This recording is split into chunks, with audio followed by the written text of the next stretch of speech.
Oh, shit. What's going on? What's up, guys? How you doing? Is We're marijuana doing well. Yeah, I mean, on the show for sure. I mean, I'm not doing it, so pretty country? Hey, yeah, for sure. So we're kind of flying by the seat of our pants here tonight. I don't know if Raul will let you know, Connor, but he's running. He's actually not going to be able to make it. He just got home from work. that works. All right. So we'll keep this thing rolling without him, but we're gonna fly a little bit, without radar. Probably for the best too. Yeah, probably. All right. So without any further ado, good evening, good morning, good afternoon, whenever the fuck you're watching this. This is episode 7-2 of the Backyard Blitz. I am Gary Freeze, and with me I have Big Stove. How you doing today? Doing all right, bud. Doing all right. Can't complain. Nice little hump day here, and excited to have good old Connor, the controller, over there with us. So. Hell yeah. Yeah, our special guest here, part of the Backyard family. Always happy to have him on the show. He's a great guest every time. Connor, how you doing, man? Doing great, man. Doing pretty good. I can't complain. Things are starting to kind of open up back here a little bit. We're getting into the gyms a lot. So, I mean, it's been great. So 2021 is kind of off to a good start. I know besides politically, but the rest of the world. Yeah, well, down here in the DC area, it's a little sketch right now. I bet, man. I was actually, so I live about 45 minutes from DC, so I'm not that close where I live, but close enough. Yeah. But I was actually working the day of the insurrection or whatever word you want to put on those fucking dumbasses. Yeah. And I work in Arlington, so I was in the office, and it didn't spill over into Arlington, but I had left the office a little bit early. And on my way out, I passed about 65 police cars headed into DC as I was leaving, heading home. It was like 25 local police, and then there was like 40 or so stadies with a fucking Humvee. So they were loaded for bear and heading into town. So that kind of reminds me of I'm from Massachusetts, and when the Boston bombing was going on. Oh yeah, that was why I saw like Blackhawks flying around, and my dad actually teaches at the school where the kid, like the younger terrorist kid, where they like raided his dorm room and stuff. So, oh wow, yeah, it was pretty wild. But yeah, man, right there in Cambridge, right? What's that? Yeah, right. Yeah, they were up. He went to UMass Dartmouth was the school that he went to, but Dartmouth, that's right. The other brother lived up in like Cambridge around the city or something like that. So, yeah. Yeah, that shit is crazy, and I mean that's a full scale manhunt. Yeah, so I'm sure it was fucking nuts with all the air support and everything else. Yeah, that one was cool. That was a lot cooler than that. You know what I mean? It's one person you had to worry about that they're hunting down to kill, and it was kind of just like kind of interesting to watch that. Yeah. But this, I mean, obviously, this is a different scenario when you have all like an army full of people. yeah, it's wild, and some of the video coming out after where they're just escorting them into the fucking Capitol, like that's not good, man. No, that's not good. Of course, it's not good at all. So yeah, hopefully, shit will turn around here. You can only go up, right? Hopefully, yeah, for sure. Yeah, no kidding. So let's kick this off, man. I'm really interested to hear your take on the upcoming fight here that we've got on the docket. Your boy Calvin Kattar getting a shot against a big name. We've seen him in some good fights against some kind of mid to maybe upper tier guys, but this is really the first fight for him where he can say he's fighting like a legit, legend essentially in UFC. And to be honest, like Holloway could realistically still be the champion right now, with the two fights that he's had that went, a lot of controversy around those decisions. So it's not like Holloway is on the way out. So this really is, in my opinion, and I think we kind of share the same sentiment. We've talked about it quite a bit here, amongst the guys on the channel. This really is a chance for Calvin to put a stamp on his presence in the UFC. He's had some great, finishes that have stuck out, but really to take a guy like Max Holloway, potentially, beat him, that really, really puts you on the map. Yeah. I mean, you could, like you just said, like from Max Holloway, to me, in my eyes, is the champ. I mean, this is the guy who is the top level fighter in the UFC in the 145 division in my eyes, and I think in a lot of other people's eyes. And I haven't talked to a person yet who really believes that Volkanovski won that fight. Everybody had Max winning those first 3 rounds, and the last 2 maybe went to Volkanovski, but even those, personally, I thought that was close. I mean, he was dropping Volkanovski in that fight. So I think that's the last time we talked is about the Max Holloway fight before he was going to fight Volkanovski. Yep. And yeah, dude. So that's what I'm saying. I mean, this is you can't get better than Max Holloway. So for Calvin, this is definitely a huge challenge for him. He's took out Jeremy Stevens. He's taken out Danny Ige was pretty good. He fought Zabit. He went the distance with Zabit. At the end of that Zabit fight, I think Zabit is one of the, he's a top tier guy too, number 5. And I mean, if you guys remember that fight correctly, at the end of the fight, if there was more rounds, I mean, a lot of people had Calvin about to win that fight. I mean, if that was a 5-round fight, I think Calvin takes over in the 4th. Absolutely, and that's the thing about Calvin Kattar. He's known to be kind of a slow starter. Yeah. He's got a deep tank, and it takes him a bit to get in and get in a rhythm. Get that rhythm going, get those hands going. And on the opposite, on Max Holloway, he seems like he keeps a good pace. Yep. Comes out ready to bang right away. So I think that's going to be a big point in the fight is how is this first round going to go for Calvin? Yeah, I'm curious to see, if Calvin's going to take that, knock, I guess, if you want to call it a knock, where he's a slow starter. And this is going to be a 5-round fight, which probably plays, to his strength when it comes to that whole slow starter thing. Because we've seen some guys like Anderson Silva at times when he was fighting. And you try to get guys at the end of their gas tank and really take over and finish them. And Calvin, and we know Max Holloway is, he's well. I don't think he's going to gas out. I mean, he'll kind of gas out a little bit, but I mean, that energy throwing the haymakers there at the end. I mean, that's what I'm waiting for. I'm that strange style too. Yeah.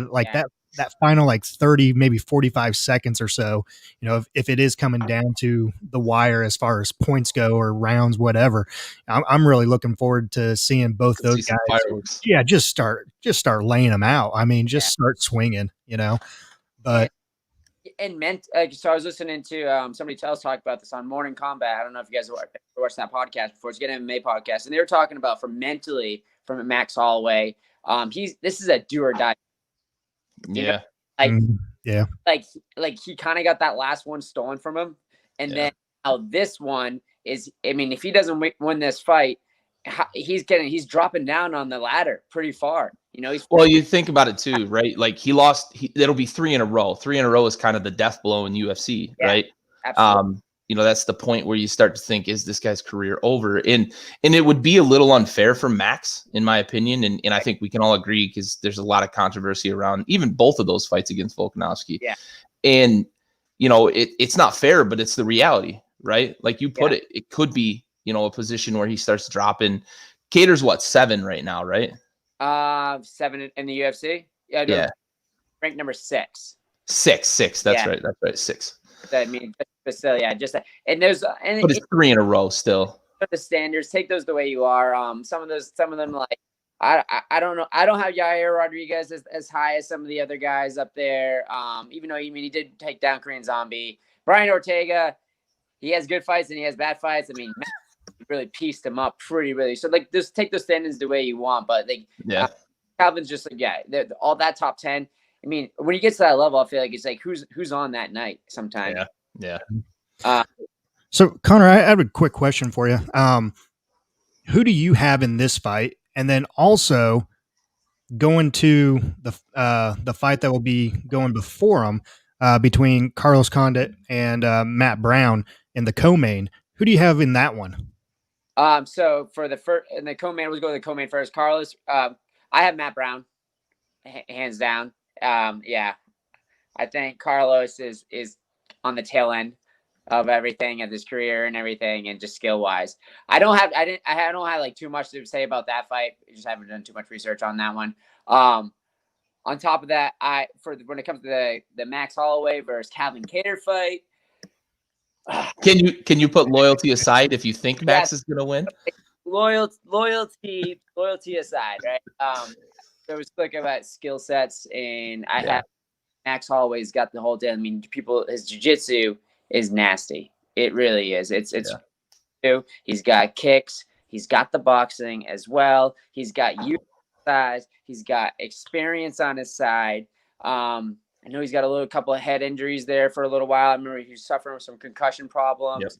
Yep. Calvin, on the other hand, he's older. He's older, but he's his first time fighting not first time fighting. He's been fighting at the top level, but it's his first top, really exposure to real championship fight type. Yeah. Like the cat keeps rising to the occasion every single fight. So it's sure does. Yeah. I think my gut feeling says Holloway on this one. And as much as I'm rooting for my guys, you know what I mean? Have you had a chance to talk to Kelvin during fight camp at all, or is he kind of doing his own thing? Been a little bit weird. So I saw him at the very beginning of it. And then he has like a pretty small group of guys. They're from Northern Mass and I'm from Southern Mass. And we always meet up on the weekends every Saturday and we all spar each other. His striking coach is Jake Manini is my striking coach. So pretty, his managers around my gym all the time. I'm pretty close with all the guys. But this camp, I didn't really work with him as much because because COVID concerns. Like they didn't want because there's a lot of money on and I get that. Yeah. And I cross train. I go to 3 or 4 different gyms because I'm not getting paid the money these guys are getting paid to be able to build up, they literally got like a factory, put a cage in the factory, and they had people come train with them. And I don't have the not yet. You don't have that yet. Not yet. I gotta work. I gotta go teach my classes. I teach kickboxing still. I teach kids. You know what I mean? I'm still I can't afford just to go up there and be secluded and and just work at that. I didn't really work with them too much at camp. But yeah, I mean, that's the thing. I didn't really get to talk to them. They're kind of I didn't really talk to their game plan or anything. I mean, obviously I talked to my coaches about what's going to happen. You know what I mean? From that perspective. Have they let any cats out of the bag on how they feel? We know it's Max Holloway. We know the threat of Max Holloway, but we definitely think that Calvin. When I say I think Max Holloway is going to win this fight, I definitely think Calvin Katar is a strong fucking case to me. I think he's right at that level. I'm just going from my gut feeling. If I had to pick one, at the end of the day, Calvin Katar can knock him the fuck out. How does Calvin win the fight? It's going to be. I think either it's going to be a knockout or an L. Dude. You know what? It's gonna be a knockout. All right, he's not. I don't think he's gonna out wrestle him. I don't think he's gonna get. Personally, I don't see that happening. So it's gonna be striking. It's Calvin striking better or can stand with Max's striking, right? And Calvin probably has more power than Max. Max doesn't show crazy power. He's got literally technical and he puts a lot of volume out there for a lot of fights. Crazy power. So Max Holloway by knockout. Hands, elbows, man. He's actually, that elbow that Calvin throws is fucking nuts. That knee. I mean, there's kind of a new part of his game. He wasn't always been like that kind of guy. But he's been working with my Muay Thai coach, Jake Manini, and he's been winning. Like the biggest change he did in his camp was add Jake to it. And since then, he's had all these different knockouts. You know what I mean? So I think that's where he's going to get him.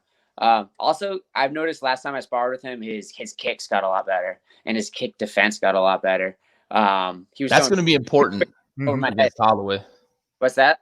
That's going to be really important against Holloway. Oh yeah, exactly. Just having the defense, so it's like with kick, once you if you're just like a boxer and put him against a kickboxer, they don't know where those kicks are coming from, and it messes up their perspective of the game. But as soon as you start throwing kick, you kind of get a better understanding how the kicking game works. You're delivering them. Exactly. So you understand how to defend it a lot better. So defending the kicks a lot better now. And you have a guy who can deal with kicks with the hands that he has, man. Very cinder blocks. He can knock them the hell out, man. Very possible. A good chance. So nice. Connor, I have a couple questions here for you. So I know COVID has kind of put a damper on things with you guys traveling and training with some other groups and everything else like that. But pre-COVID, I'm interested to hear your take on, when you do go to train with some of these guys Yep. in the camps and everything. What's one thing that you take from these camps and sparring with some of these higher echelon fighters out there that are some of the top ranked fighters in your division? What do you bring back from that time spent there with them? I would say the biggest thing these guys have is patience in the ring. A lot of low level pros and amateurs, even I'm talking about just doing our rounds. Like if I bring the heat on Calvin, like right up front, it's okay. He's just gonna let me get tired in that first round and that second round. You know what I mean? And I'm throwing everything I have. By the third round, I start gassing out, and these guys have such paces, and then they really start picking it up, and that's when they get you. Is they really playing that long game, but they stay with you the whole time. So it's not like they're like rope a dope and letting me do whatever I want. I mean, they're kind of just messing around. They keep a pretty good pace, but always at the end of the rounds, man, like the end of the fights or when they're sparring rounds, they pick it up hard. And they're just that's what I've noticed the most. Like that's the skill difference. It's not tech. I don't know if it's a lot of it's technical skill, and they're just better punches. They have better kicks. You know what I mean? It's more like the way they fight throughout the entire fight. It's more strategized. More the approach. Exactly, and understanding where your gas level is and being able to exhaust it and then recover between rounds, that sort of thing. Exactly. That's exactly it. That's the biggest thing I take from that. And that's something I've been trying to work on myself is when you get to a level is just, controlling, making the fight go the way you want it to go. Not just getting in there and just kind of hoping for the best. Sure. Yeah. So when's your next fight? Oh man. The important part. Yeah. I think, I think right now none of these local shows are going down right now, right? And Did you guys get locked? You get locked back down pretty heavily up there. We did. It's like it's weird because it's almost like nothing really changed. Everything's so when this first lockdown, nobody was prepared on how to deal with the lockdown.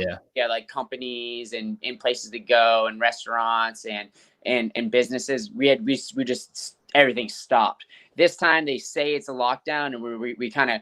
I guess we strictened up the rules again, but at the same time, it's just like everybody's so used to this kind of way of life that it didn't really seem like a real lockdown again. It didn't seem like quarantine where I just sat home and fucking did karate in my garage all day.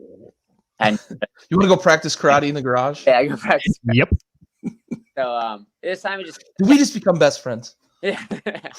Love that movie. But so what are you doing to stay sharp then? Do you have? I mean, you said you're teaching classes and you're doing some training. Do you have a group of guys that you're training with regularly, or are you doing a lot of like self work? No, I'm full on camp, like full on training mode right now. Like there's not like for me, the difference between a pandemic and not a pandemic right now is there's no difference. I'm in the gym every single day, training with the same guys I was training with before. So you're just gonna have to flip the switch on nutrition once you book a fight. Bro, I'm walking around light right now. I think. Are you really? Yeah, way lighter. So like during this pandemic, I started with a new strength and conditioning coach. This guy Mike Perry. He worked with Calvin up until like this last camp, and then he works with Rob Font, who just won against Marlon Moraes. He works with the best fighters and I've been working with him, and I don't know if maybe it's his workouts that I've been doing that's been able to allow me to basically eat as much as whatever I want, and I'm maintaining at like 162, 163, and I'm training a lot. That could be it too. But about right now, I've been walking around. That's got to be a great feeling, not having to fucking cut once a real fight camp starts. Yeah. Another thing is I stopped drinking completely. So that helps. Yeah, I can vouch for that. Yeah. That's an easy way to keep the weight off. Yeah.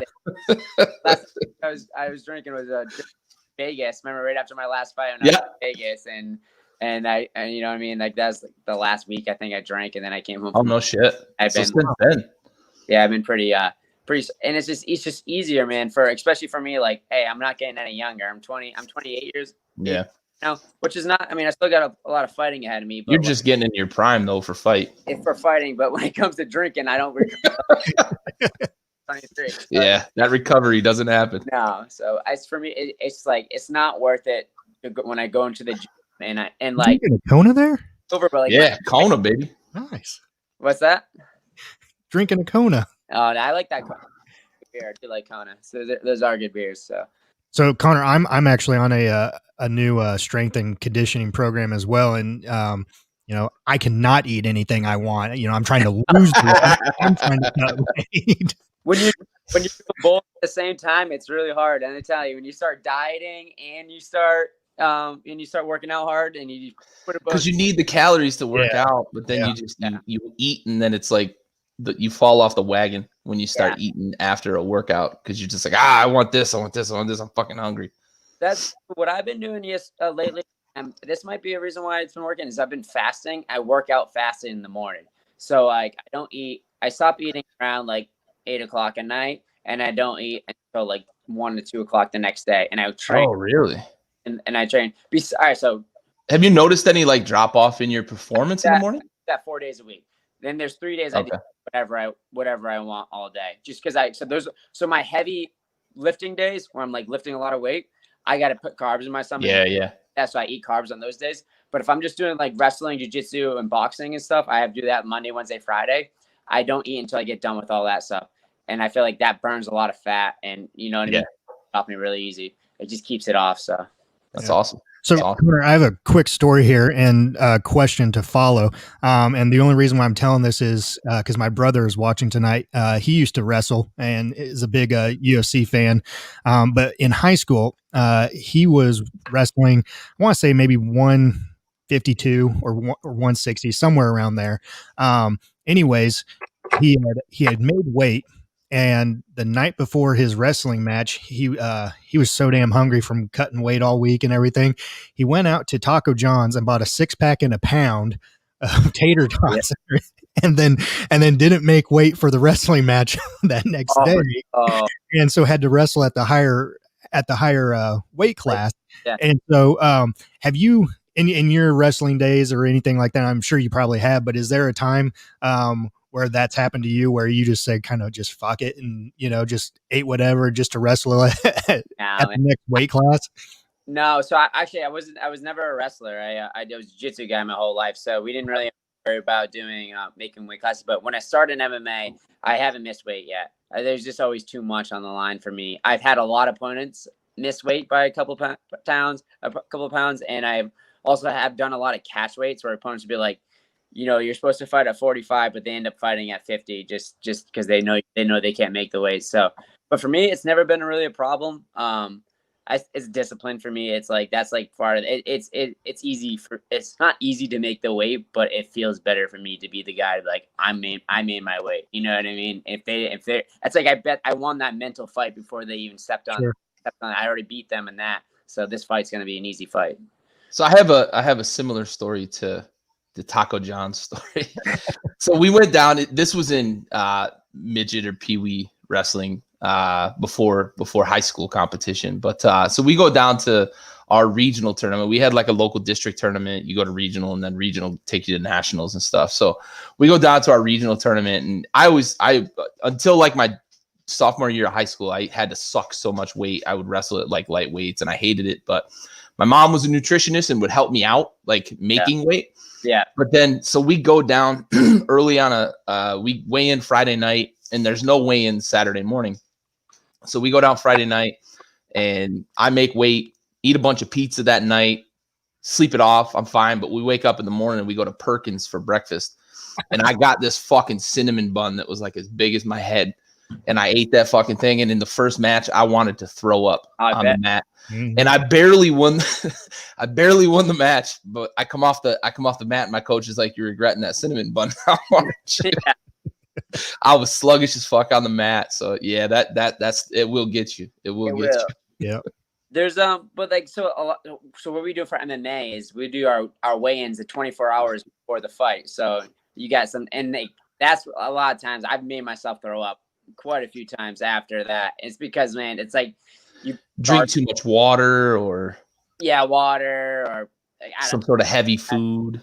What did I do last time? I had I was out of a nutritionist, which is awesome, and she's helped me make weight. But then like she gave me all these different meals that like prep before, so after weigh-in I had like the right, I'm supposed to eat it in sequence, but like I just I end up like a little bit here, a little bit there, a little bit. And as you go, you keep eating a little bit. Yeah. Things. Yeah, but yeah. I just went in. I went in ham. I couldn't control my. I just went in. I threw up. I think I started eating again. I feel your pain for sure. Yeah. I remember sucking so much weight with the stomach shrinking too that like we had ordered pizza one time. It was another tournament. I can't remember what it was, but I ate one piece and I was so full. And I was like, I couldn't believe how fucking just like ready to explode I was. Oh yeah, from one slice of pizza. It's crazy. It is crazy. I mean, like you're like you don't realize how much your body changes when you make it do things like that. Like you're like it's insane. I think I got full off my last thing. I couldn't even finish a peanut butter sandwich I made for myself. Yeah. Like 20 peanut butter sandwiches right now if you put it in front of me. Like, wow. Me too. The body fluctuation too. Like you say you're walking around 160, 162 and you're going to fight at 145, right? Yeah. I used to play football at like 180, 185. Yeah. And my sophomore year, I wrestled 145. My junior year, I wrestled 160. I didn't end up wrestling my senior year because I fucked my shoulder up. But yeah, like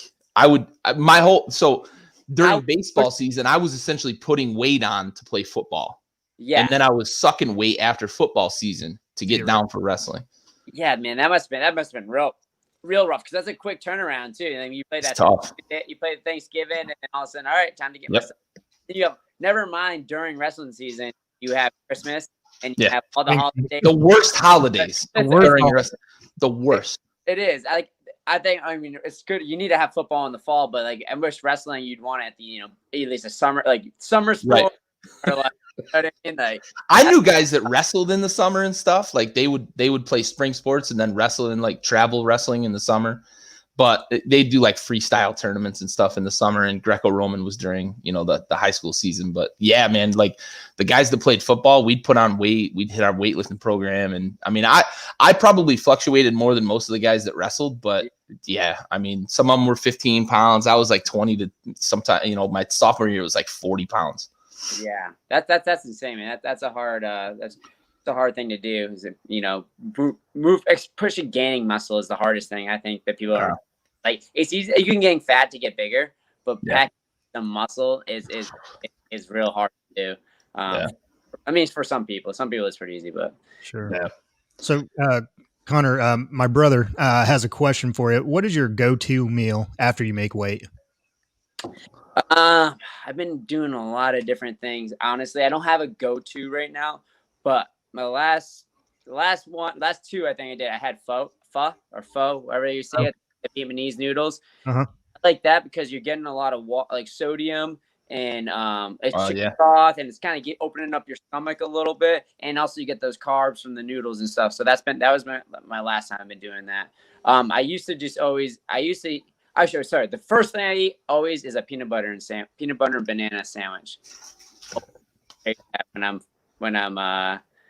When I'm cutting weight, it's like the first. I cannot wait. Potassium and carbs, protein. You can't go wrong with an original peanut butter and banana sandwich, though. If you get some honey on there too, man, it's pretty bomb. So that's my first go-to. But then after that, I eat that's I hop off the scale and I'm like putting that thing in my mouth right away. Excellent. All right, so let's switch gears a little bit. We'll talk a little football. Connor, in the past you've had some good conversations with us. I know that your beloved Patriots are not going to be part of the conversation this time. No. But we're going to run down real quick through the divisional round. My team lost this week, so I can commiserate with you a little bit. Yeah. Stove's team didn't make the playoffs either, so we can all wallow in our sorrow. Yep. We're good there. So let's start with the first game of the week. Buffalo and Indianapolis. I think the difference in this game ended up being Josh Allen. But I'm curious to hear your thoughts. Stove, what'd you think of this game? Well, difference was definitely Josh Allen on the Bill side. On the Colts side, the difference was the head coaching and the play calling. I think because we were talking during that game in that first half. I mean, shoot, they could have been up 13, 20 points or so right there going in to halftime, and they gave it away in my opinion. But Josh Allen, I think, was the difference maker for sure. They obviously have to figure something out with the design runs and everything else that they were doing with him. Definitely don't need him rushing the ball. You know, he was your leading passer and your leading rusher, I think, last week. So you got to change that up if you want to continue down the playoffs. But for the Bills side, definitely Josh Allen. And then the difference on the Colts side was definitely the play calling, I think. I think the Colts coaching staff gave that one away there, especially in the first.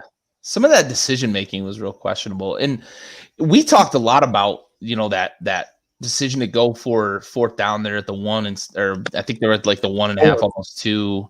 Yeah. Or no, it was the 4. That's right. It was. They got pushed back on the third down play. I think they were on the 1 or 2 yard line. And points. Exactly. Take the points in that situation. You're on the road.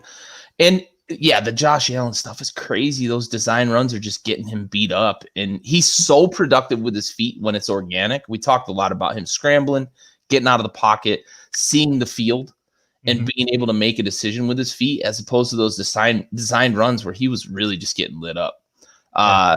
Connor, what'd you think of this game? So I'm gonna be honest, guys. I haven't been watching too much football because, first of all, the Patriots. I like this year right now. So last year I was actually really big into football. This year, with everything that's been going on, Cam Newton coming to the Patriots, it's been hard for me to get on board. Get on board. Yeah. However, I've been watching Allen this year, and he's been tearing it up, and he's been nasty. It's funny that you guys are saying that, because it was a big argument today, because one of the guys I trained with, this guy, he works at the gym with me. He's a huge Bills fan. So like every single week, this has been his year. He's been going, because they've been struggling here for a while. Yeah. And the fact that they're doing really well this year, and he's all excited.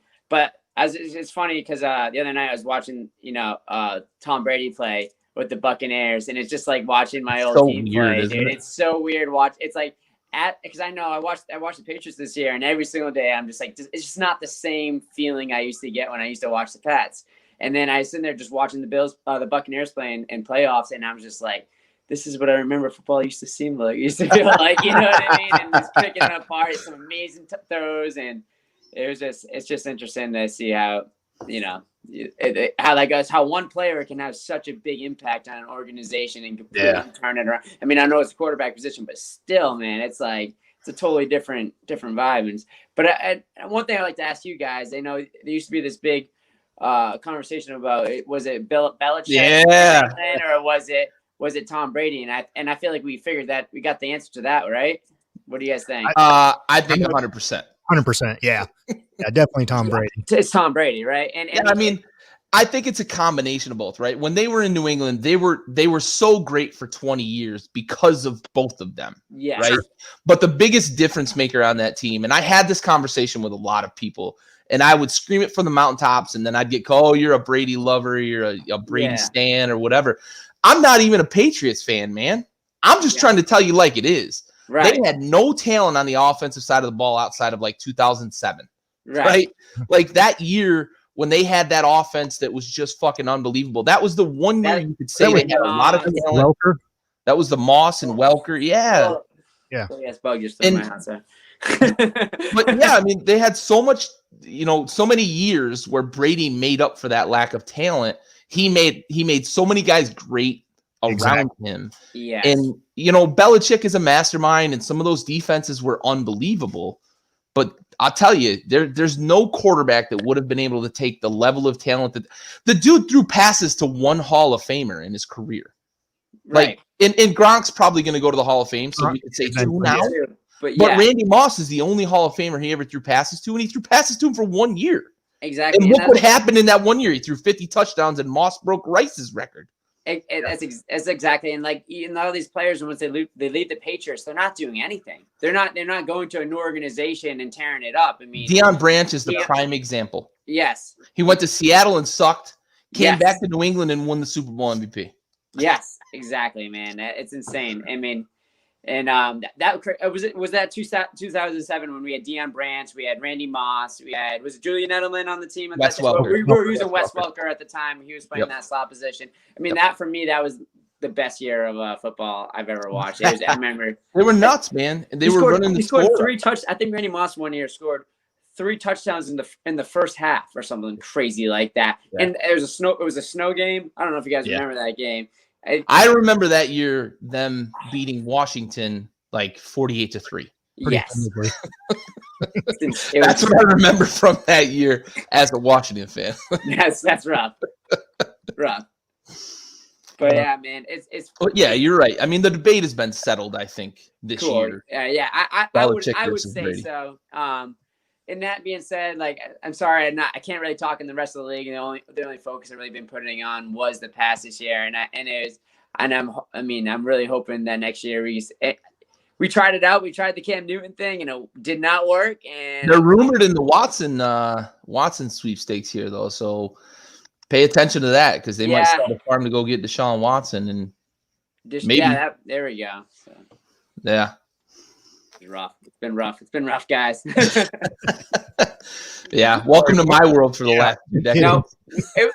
I knew it was destined to happen eventually. You know what I mean? Like it was like the fact that they kept on doing it. It was just got ridiculous. Like we're in for a whole long time. I don't think I'm ever gonna see another Super Bowl in my lifetime. Just away from what we have. Yeah.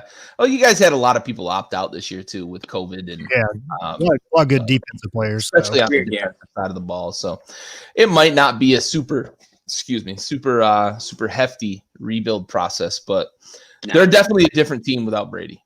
For sure. Oh yeah, 100%. So I'm questioning myself. Is like, do I become a fan? Like, I don't want to be a complete traitor to New England. You know what I mean? But but am I a fan of Tom Brady? Do I just? You're gonna go through a folding table? Yeah, exactly. Hey, that seems pretty fun to me too. You know Hell yeah! For sure. The Bills choke slams to the folding table. Exactly. Power bombing your girlfriend through the table. That's the best ones, for sure. All right, let's talk about the game that I get to peacock a little bit about. I was on the island here. I was the only one of the backyard family here to pick the Rams against the Seahawks. To me, you know, what we talked about last week being the formula for the Rams to beat the Seahawks is exactly what we saw play out. That defense stifled Russell Wilson. The Seahawks offense never really got going. The Rams offense did just enough. Goff was kind of valiant in relief after Wolford got knocked out pretty early. Word is that Wolford's okay. He went to the hospital and they ran some tests and whatnot, but he's okay. But I fully expect Goff to be the guy going forward. Having thumb surgery, I think it was 10 or 12 days before the before the playoff game. So that, I mean, it was under 2 weeks, whatever it was. That's amazing for him to be able to even play. The defense scoring that touchdown early, I think, is what really set the tone for that game. The Seahawks never really recovered from that. And Aaron Donald is Aaron Donald, right? I mean, he's going to win Defensive Player of the Year again, rightfully so. And he showed it in that game. What'd you think, Stove, in that game? It was kind of looking at that game and watching it. It was almost like the roles had reversed between those two teams, because in our previous episodes, when we were talking about the Rams and everything, we were talking about, we just don't know which team we're going to get. We don't know which Goff we're going to get. And we didn't know. Especially Goff.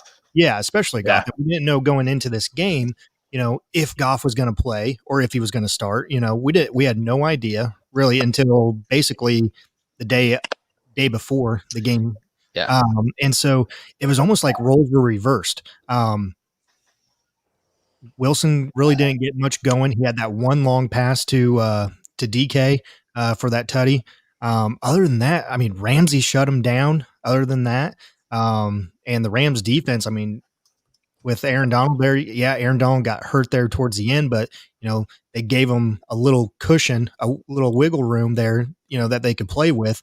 And he's going to be all right, just from what I've heard this week so far, for starting this weekend.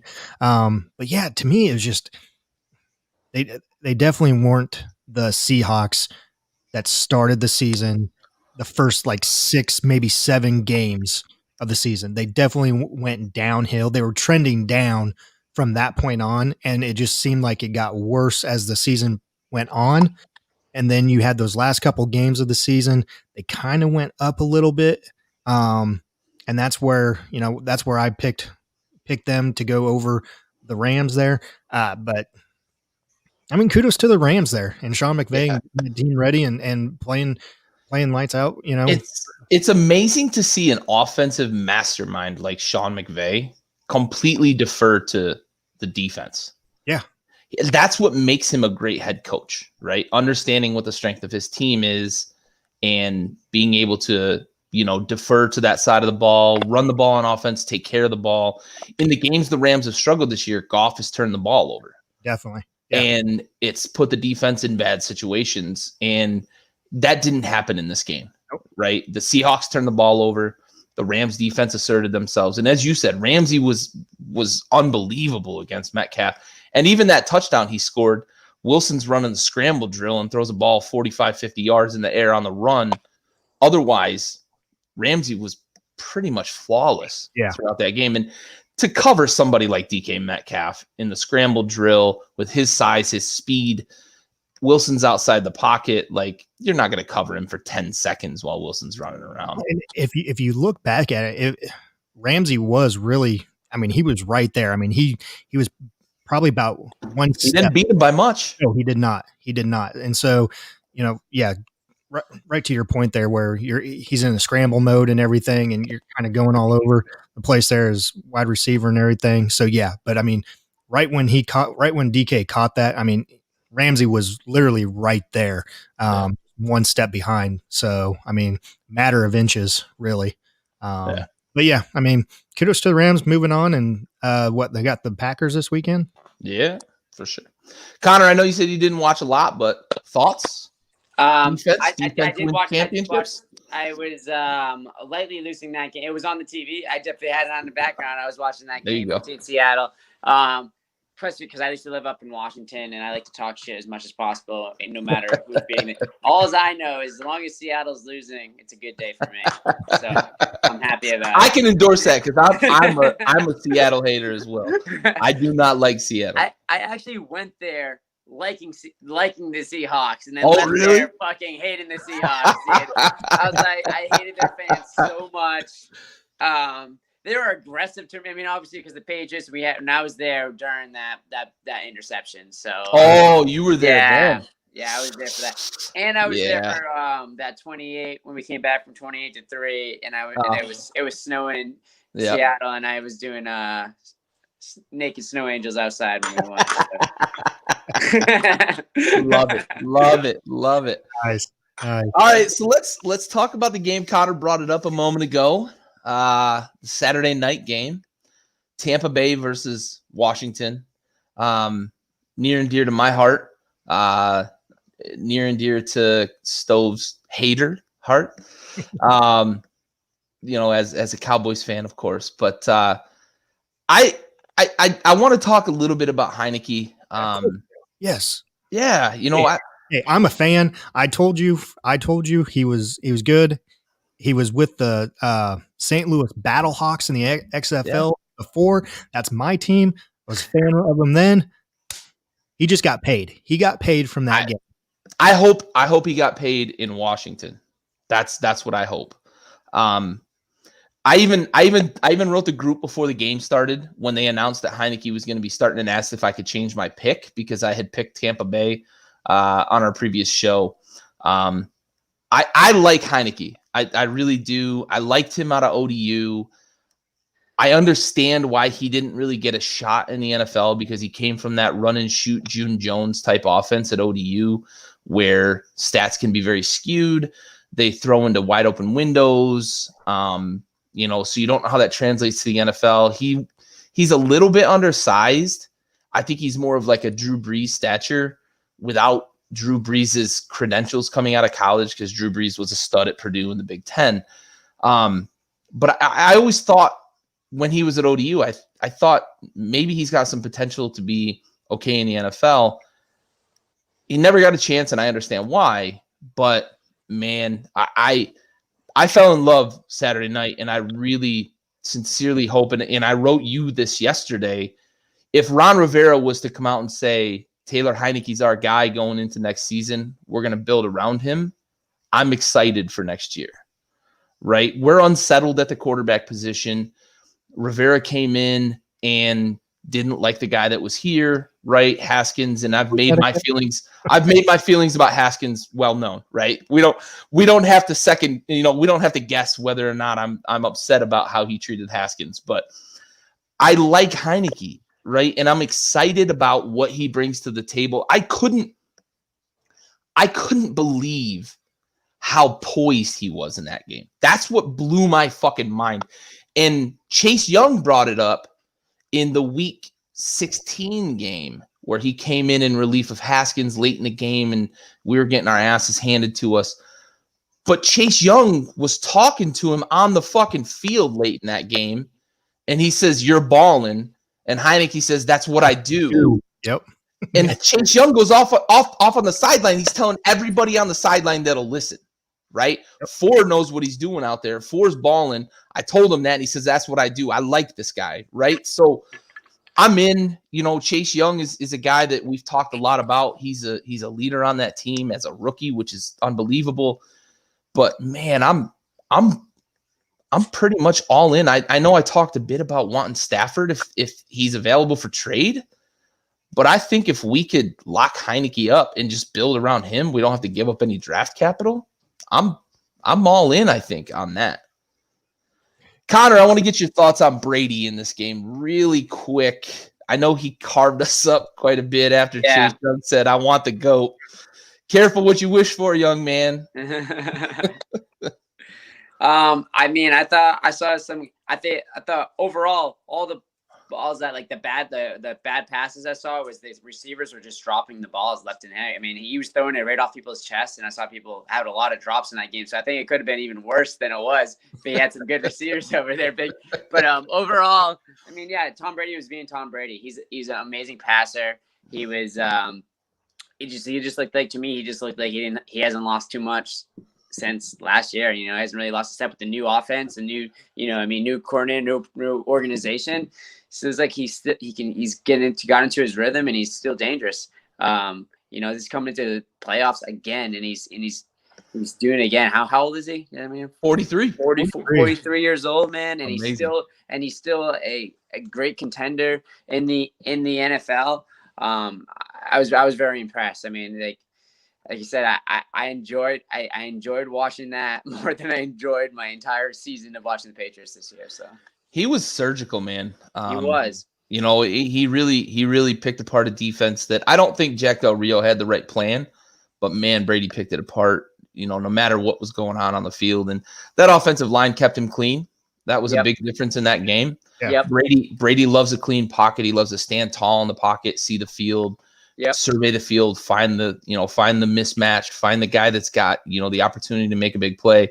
And they did, right? Yep. And, Washington was in the game, never let it really get out of hand, had a chance late and did what Washington does and takes a sack on third down, during a comeback attempt. That's kind of what we do. But, yeah, I mean, Brady was great. Quick anecdote before I pass it over to Stove to kind of get his thoughts. Bruce Arians was on the Dan Patrick show yesterday, I believe, or maybe it was today. And he said the most impressive part of Brady is that he's been a coach, right? Yeah. He's an additional coach on the field. And we all kind of knew what Brady brought to the table, right? But Bruce Arians is saying the way he handles young guys and veterans, right? He says it kind of pisses me off because I'll say something to a guy and he'll just kind of look at me. But then Tom will say something to a guy and he'll jump right up and say, okay, Tom, I'll do that. Yeah, it's gotta be. In my head, as I'm listening to this, I'm thinking how many Super Bowl rings versus one Super Bowl ring as an offensive coordinator. Like, there's a big difference there in terms of who's got clout in the huddle, right? Yeah, Tom's walking in with rings on both hands. Yes, exactly. Another thing I wanted to get you guys' perspective on before, who's that? There was I think he was a linebacker for the other team that he was kind of talking shit about Tom Brady before the Chase game. Young. Chase Young. Yeah, he's a rookie. I want Tom. I'm like, bro, careful what you wish for. Have you not learned that every single rookie comes up and has done this? He will make an example out of you. Like he's done this time and time again. It's funny. I like his enthusiasm. I like his energy. Yeah. But, yeah, careful what you wish for, young man. That's the goat you're talking to. Sometimes you might just want to keep your mouth shut though. You know what I'm saying? Yeah, for sure. Don't give Tom Brady any fucking bulletin board material. No. Stove, what are your thoughts on this game? I know you picked Washington, and I fully appreciate that. Yeah, and I tried to change my pick late, but hey, I took over that WFT rooting for you there, bud. But I mean, I won Washington just because I don't care for Brady. Sorry, Connor, but yeah, I get it, man. I get we definitely took a part of your entire adult life. Yeah, and exactly. Frustration, and I get it. Yeah, but at the same time, I was also rooting for Tampa Bay just because they have 3 ex-Huskers on that defense and everything. So, but you allude to it just a little bit ago, and I mentioned it in last week's episode that if Tampa Bay can keep Chase Young and Sweat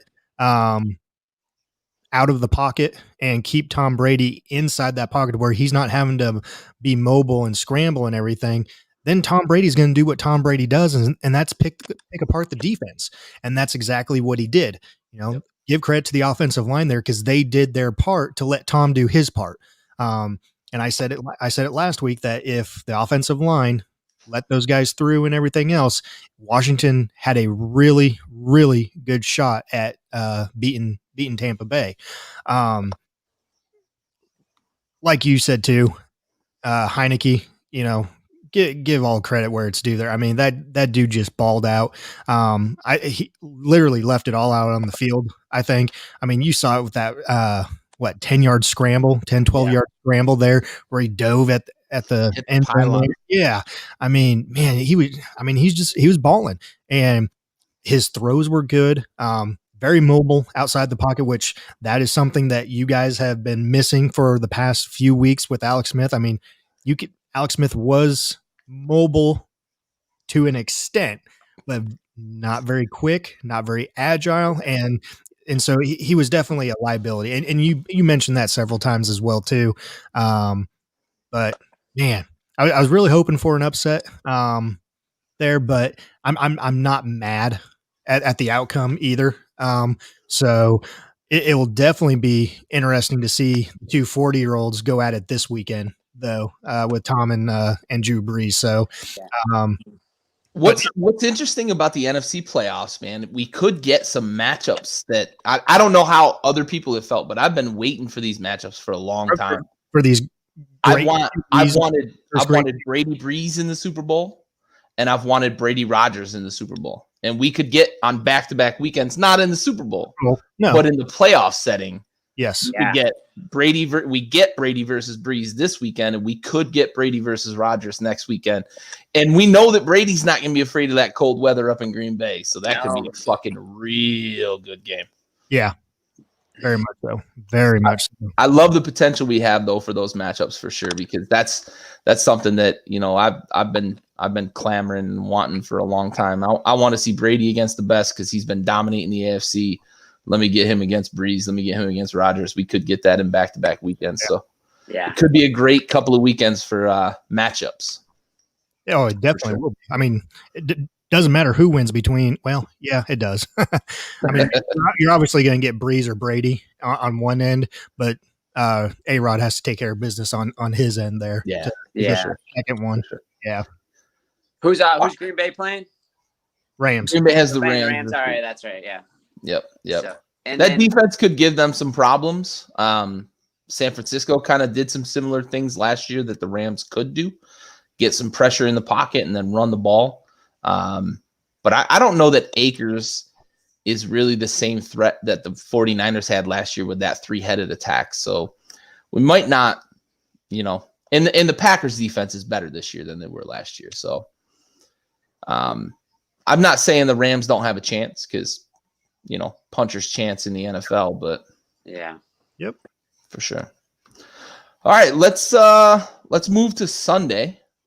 First game of the day on Sunday, we saw the Ravens and the Titans. Lamar Jackson kind of checked off some boxes, right? The media and some of the talking heads like to say, oh, Lamar Jackson's not built to win big games. Oh, the Ravens aren't built to come back from down 10. I'm going to kind of dispel that rumor really quickly because if you polled all 32 NFL GMs, I can guarantee you the answer would be no to the question of, are you building your team to be down 10 and then make a comeback? No, motherfucker. I'm building my team to be up 10 and win the game, right? You're not building a team to come back from down 10. So that's a weird myth that gets wrapped around a guy like Lamar Jackson because people want to try to build this narrative around the fact that he can't throw the ball.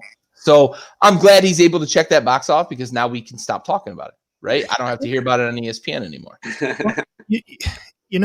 What I didn't understand was talking about, yes, win that big game. Has he taken that next step? Well, what the fuck do you want from him? He won the MVP last year. He's been in the playoffs, 2 years? Yeah. I mean, come on. I mean, seriously, okay, 2 years. Pretty small sample size. It is. And the dude just won an MVP the prior year.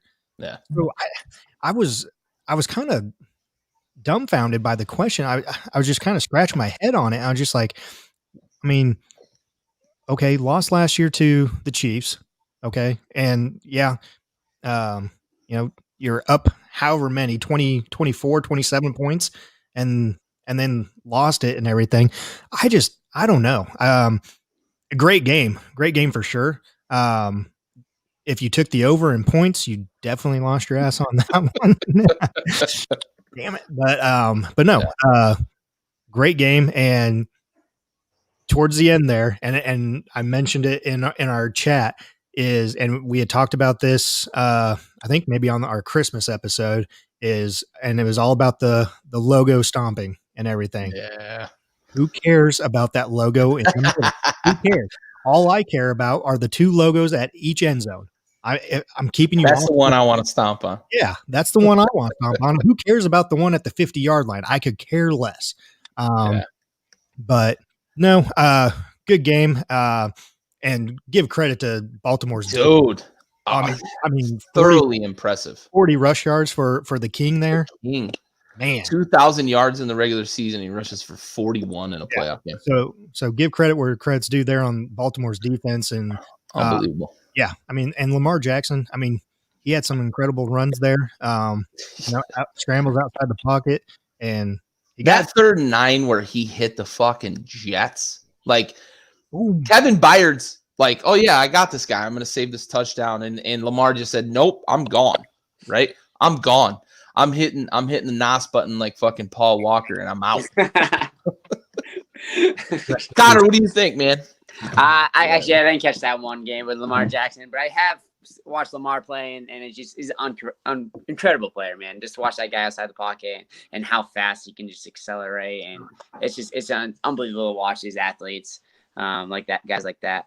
It's funny. It's because we have that conversation a lot. I started bringing back to MMA, but Greg Hardy coming to the UFC, and we don't see that many super athletes fighting in the UFC yet. You know what I mean? Because the money's not there. If you can if you could be a guy like Lamar Jackson, why would you fight in the UFC when you can sign a contract and play for or LeBron James? You get $100 million contract. So which is kind of good for me, for his average normal human beings out there. You know what I mean? Because But that's the benefit. We're not getting paid a lot to be a professional athlete. Yeah, you don't have to fight guys like him. Exactly. Yeah, and we talk about soccer a lot like that too, right? And I know that guys. So I get into like the nuanced sports and stuff, right? Not a lot of Americans like soccer, but I dig soccer and football for you Europeans that might be tuning in. But there's a lot of talk from guys that are analysts for the Premier League, the English Premier League. They say like if American athletes ever take up soccer seriously, America would dominate because we have elite athletes at these levels, basketball and football, these guys that could go and dominate the sport, but the money isn't the same in America that it is in Europe, right? Yeah. Guys like Cristiano Ronaldo and Messi and some of those big names, Lukaku, they make a ton of money. Yeah. But that's because those European teams, that international money is what they use to pay for these players. Guys that like transfer fees are in the hundreds of millions of dollars sometimes. And that's money exchanged from team to team before I even pay the player. It's insane. It's insane. Yeah. So that's the thing that a lot of those guys talk about when they're talking about soccer. Like if American athletes like LeBron James and, Ocho Cinco was a really good soccer player, but he said the money wasn't there. Yeah. And he played football. Like those guys could make a difference when it comes to, that sport, but they just don't play it because like you said, just like with UFC, money's not there. Money's not there. There's no point to, put your life on the line, to make not that much money. And it's a long road ahead of you. And it's very, you don't know what you're going to get. You know what I mean? And another thing is another sport I was thinking about that you see that I don't know what they get paid for really, but is rugby. Like I can't see like that's something that's not that I've been to like South Africa and out there, and it's just a huge sport. And I know a couple of guys that came over and they played, especially in the Southeast Pacific too. Oh Australia, New Zealand. Yeah, it's just such a big sport. And I was wondering like if we're so good at football, I wonder how we'd compete if we if that became a big sport for us around. And it's not too much different between the running back position, a couple of positions. I could see us being really, really dominant. But I'm sure the money's not there like it is in the NFL. Yeah, it's not. But glad you brought that up because, when COVID first hit and there were no sports, besides UFC coming back with Fight Island and those fights down in Jacksonville to begin UFC there, rugby was one of the first sports that started coming on. But unfortunately, it was like at 5 o'clock in the fourth. Crazy times, yeah. But man, it is fun to watch. I'm a big sports person. I don't care, what's on TV. If I'm going a couple months without sports right there, and you're telling me Aussie football's on, yeah, I'm going to tune in. And so it was definitely fun to watch. When I first started and just see those guys and the shape that they're in, kind of just get a feel for how they play it and everything, because I really hadn't paid attention to it until I started watching it. They really got for me it's a very interesting sport because they really got that hybrid between powerful and big and athletic and have that cardio of like almost like a soccer player. It's a real hybrid player that you don't see, like an overall athleticism that you don't really see in a lot of sports. Like in football, we have these sprinters, but man, I don't think these guys. Obviously, you have your wide receivers and your cornerbacks that can have some legs on and they're pretty big guys. But some of the positions you don't see them having that cross athleticism between having the cardio and having the strength and power. Yeah. You know what I mean? So that's why I'm really impressed when I watch these rugby players that are just like they look like monsters, like some of the best athletes out of all sports. I would say. Dude, they're the toughest guys in sports. Tough as nails, man. They look like they're really grinding. They're like wrestlers / football player, running back type of toughness. It's very impressive. Something I wish it was prevalent around here, and because I would definitely like to get into that sport. Yeah, for sure. I know down here in the DC area, there's a lot of like club teams that play and shit too, and I know some people that play. They're not, it's like beer league softball and shit, but it's a pretty rugged sport, and I know these guys that if they didn't work office jobs where they could nurse an elbow injury or a knee injury, Yeah. they'd be in a little bit of trouble because a lot of these guys get nicked up pretty often. And I mean, it's a tough guy sport for sure. My roommate in college actually played on the club rugby team, for my college. And he'd all the time be like, nursing a black guy or fucking. It's crazy. It's a very, like you said, a tough guy sport, right? I mean, you want to weed out the men from the boys. Let's go play some rugby. And it's got a pretty cool culture around him. And they always, it's a big beer drinking culture. They like party with each other after the games. I heard it's funny you say that's like my best friend. He's actually, he lives down in DC. He went to school, American University down there. And he was a rugby guy. He's actually working in Congress, but like that, they still plays to this day. He's club rugby, goes around the weekend. But he's doing the same thing though. He's funny because he's always just has to dress up in a suit when he's going to Congress, and he got this huge big knot on his head or a gash. Yeah, it looks like. I was like, how do they feel about that at work? He's like, yeah, it's not a good look, but he's gonna play rugby. You know what I mean? Yeah, for sure. A couple of the guys I know that play rugby around here, they're in IT and shit. So. Yeah. I can imagine it's kind of the same looks when they're going into the office. It's like Fight Club, right? You don't talk about rugby. First rule of rugby, you don't talk about rugby. Yeah. For sure. You got to get that energy and aggression out somewhere. Right. You want me to be bashing computers and beating up people in the office, or do you want me to play rugby on the weekends? Either do this or hit you over the head with this keyboard. Exactly. Do you want to wear this keyboard like I'm Stone Cold Steve Austin, or do you want me to play rugby on the weekends?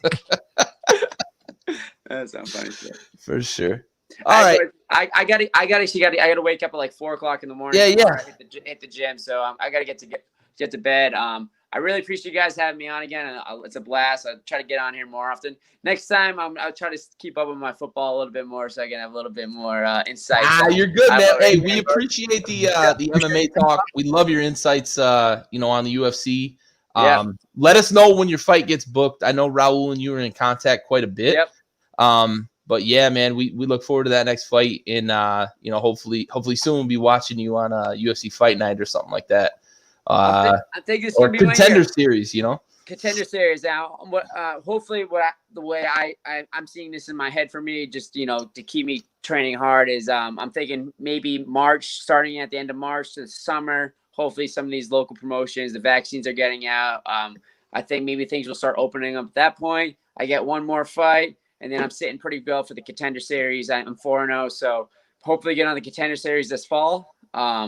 Get a fight up there, and then once I get in the UFC, it should be pretty quick fights from there. One thing I'm kind of happy about is I didn't get into the UFC like this year, where I risk not fighting. I mean, it's cool to go to the UFC Apex and fight, and there's no fans, no crowds. I mean, I would love to have an experience where I get to fight in a stadium, like a sold out stadium. So I didn't get it this year, but everything shut down. So I think either this year, 2021 to 2022 is going to be my big years to really make a run at this thing. And I, like I said, I don't plan on just staying there. I plan on taking over. I'm Hell yeah. To the top, man. So hey, we can't wait to be cheering you on, fucking buying that pay-per-view, buddy.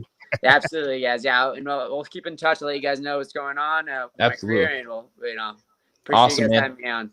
Absolutely. Have a good night, buddy. You too. Later.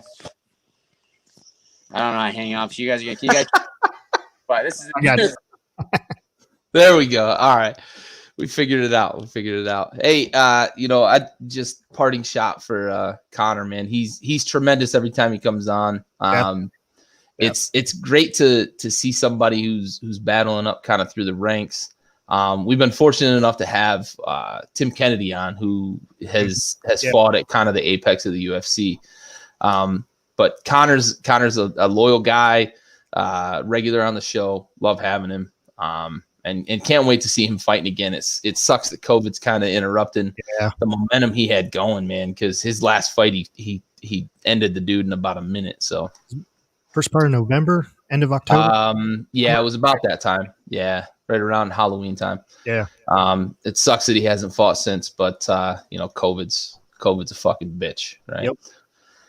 But anyway, so let's move to the game that probably gets the least amount of conversation. Saints Bears. We felt that this was kind of the way it went. Bears defense was valiant. And they have a good defense, right? We all know they have a good defense. They've got Khalil Mack, who's a game wrecker, and they've got some playmakers on that side of the ball. They just don't have any offense, right? And when you're playing a team like New Orleans, you got to score some points, right? Drew Brees isn't Drew Brees of 2015, but he's still Drew Brees, and he's going to figure it out. And Michael Thomas is starting to get into a rhythm. He scored his first touchdown of the year. I was a little surprised to hear that was his first touchdown of the year, but he has been nicked up pretty much the whole season, so I guess it makes sense. What are your thoughts, Stove? I mean, this kind of went the way that I think we discussed it would. Yeah, it did, but I thought the Saints might score a little more than they did. Yeah, the score at halftime was definitely something I didn't see coming. I thought it was a lot lower score, and it was closer and everything. Yeah. But to me, the team won that we had all picked.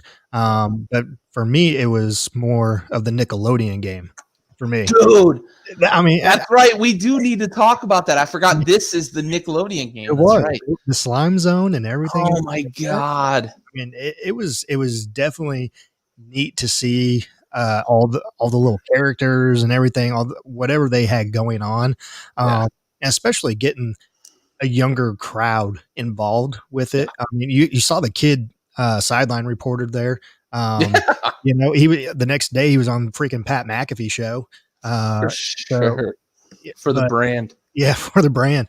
But man, it was just definitely it was another, it was almost just like the Monday night college football championship game. You had all these ESPN channels and everything have different.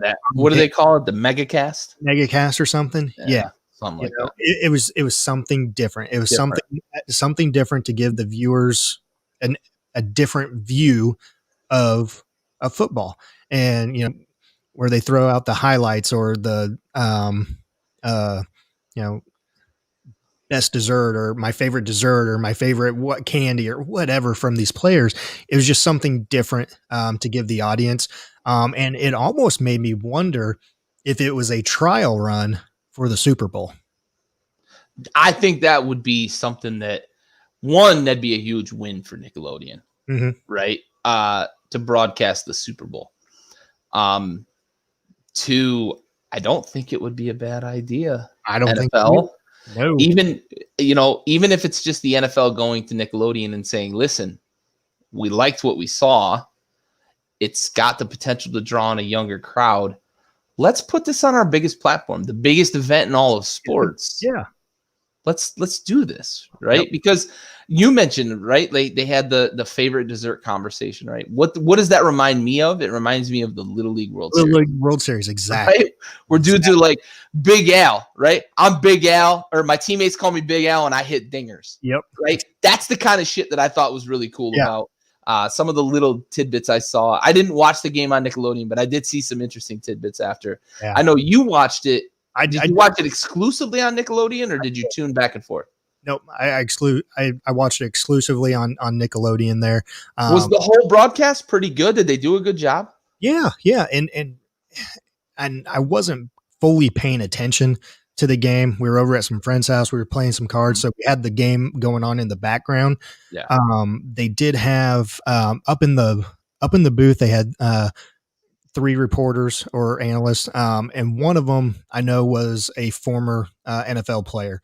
I want to say he was a receiver for the Giants. I can't remember his name right now. But then other than that, I mean, you had those 3 people up in the booth, and you had the kid reporter down at the sidelines, and they were going to him on occasion and asking his perspective of what he just saw or what he thinks is, from That's coming. Cool, man. It was neat. It was just cool to see, I mean, that made that kid's day probably. Oh, hell yeah. I mean, if he wants to get He's into on the sideline with NFL players, man. Yeah. And if he wants to get into sports broadcasting or anything sports related, what a neat resume builder. Yeah, resume already, but neat stepping stone right there. Yeah, for sure.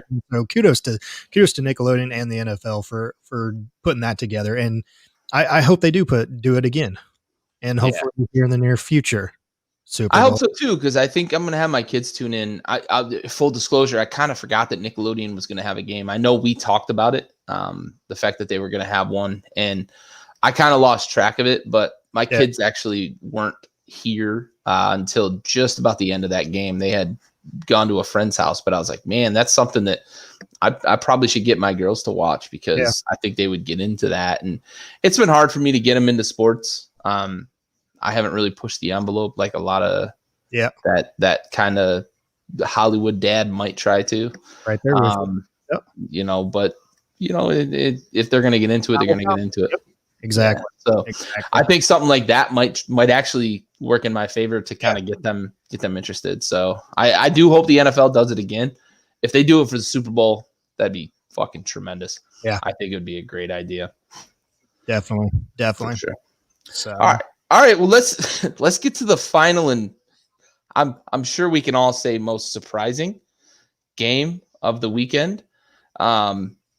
Cleveland with an early boat race and then some late drama against the Steelers. This game kind of rung a little bit of that Cleveland-Dallas game early in the season, where Cleveland raced out to a huge lead and Dak almost brought the team back. Yep. We saw them get up 28-0 in the first quarter, which is a playoff record for the first quarter. I think it was 35-3 at one point. Yeah. And then Pittsburgh kind of meticulously started making the comeback, and Cleveland was playing a little soft and didn't really push the envelope on offense. They're being a little conservative. And then suddenly the pucker factor kicked up quite a bit late in that game. Mm-hmm. The Steelers had a chance to really make it a game, but Cleveland ended up scoring that touchdown, to go up 42, I think 42-23, I think it was, or something like that. When things started to tighten up, they had a good drive and scored a touchdown, but I didn't see this coming, right? I picked Cleveland. We both picked Cleveland. Yeah. So we were going with the victory. I don't think we picked it I thought they would grind it out and it was going to be like 20-16 where the running game made the difference. Yeah. And we talked last week how, and myself and Andy, we were kind of both on the fence there. This was the most 50-50 game for us. Like, it could go either way. But I went with Cleveland just because of the way Pittsburgh had been performing the last 4 or 5 weeks of the season, and their defense not performing very well, offense not performing very well. 11-0 to start the season. Yeah, then 1-4. 1-5. Or 1-5. Yeah. Unbelievable. But man, I mean, they did what they needed to do. They scored points. They scored touchdowns. They converted turnovers into points.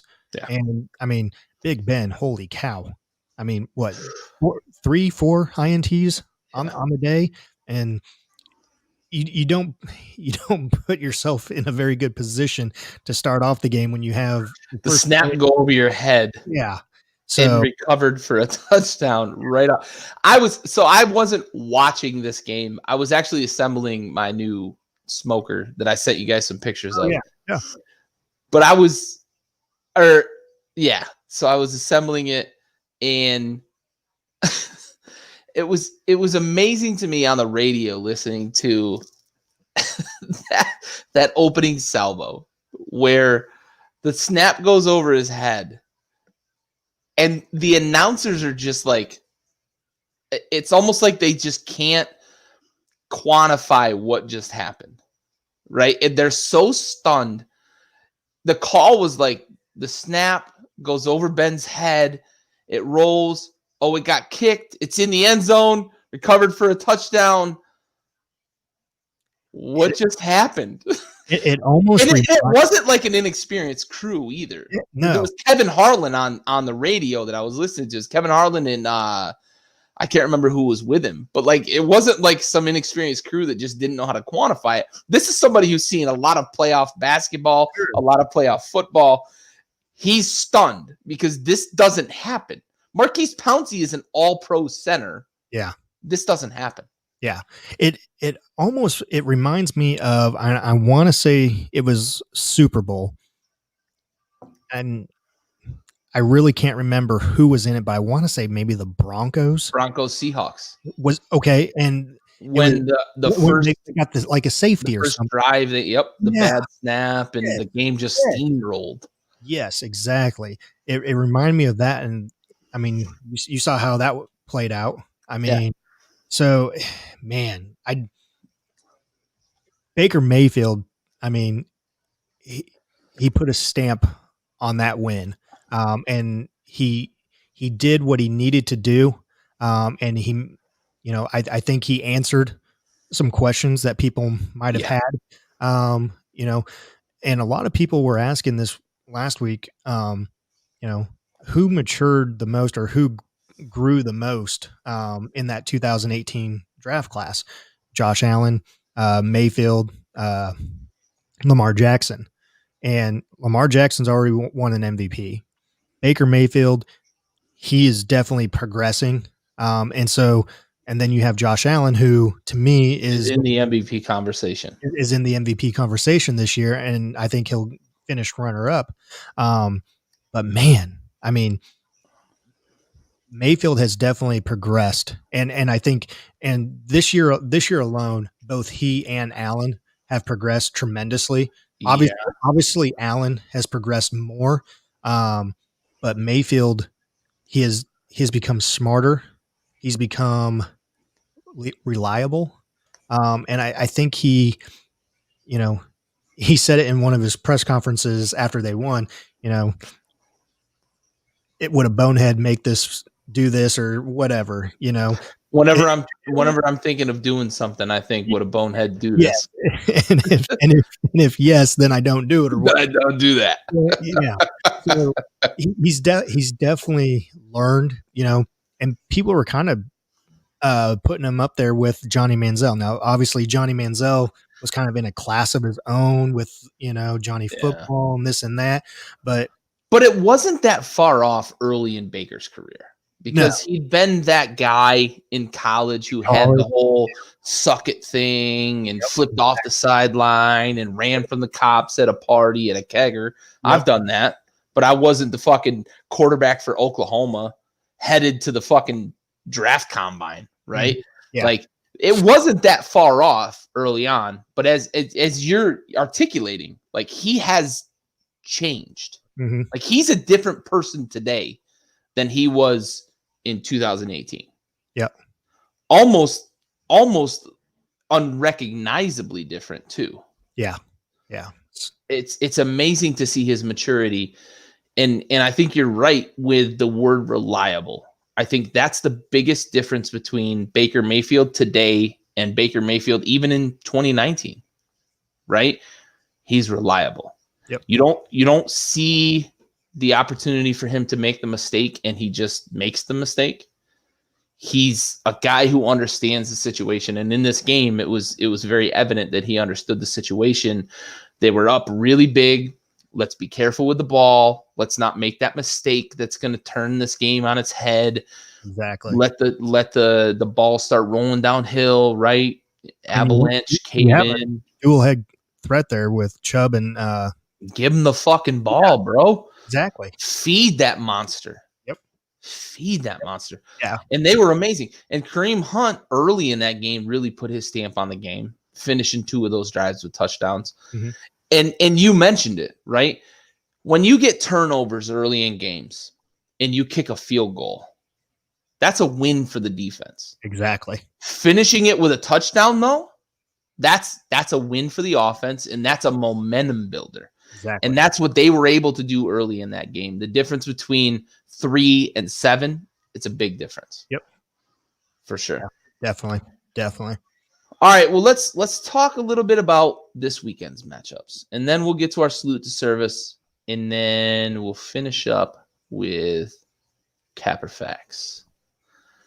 So let's start with the first game on Saturday, Rams Packers. I'm trusting A-Rod.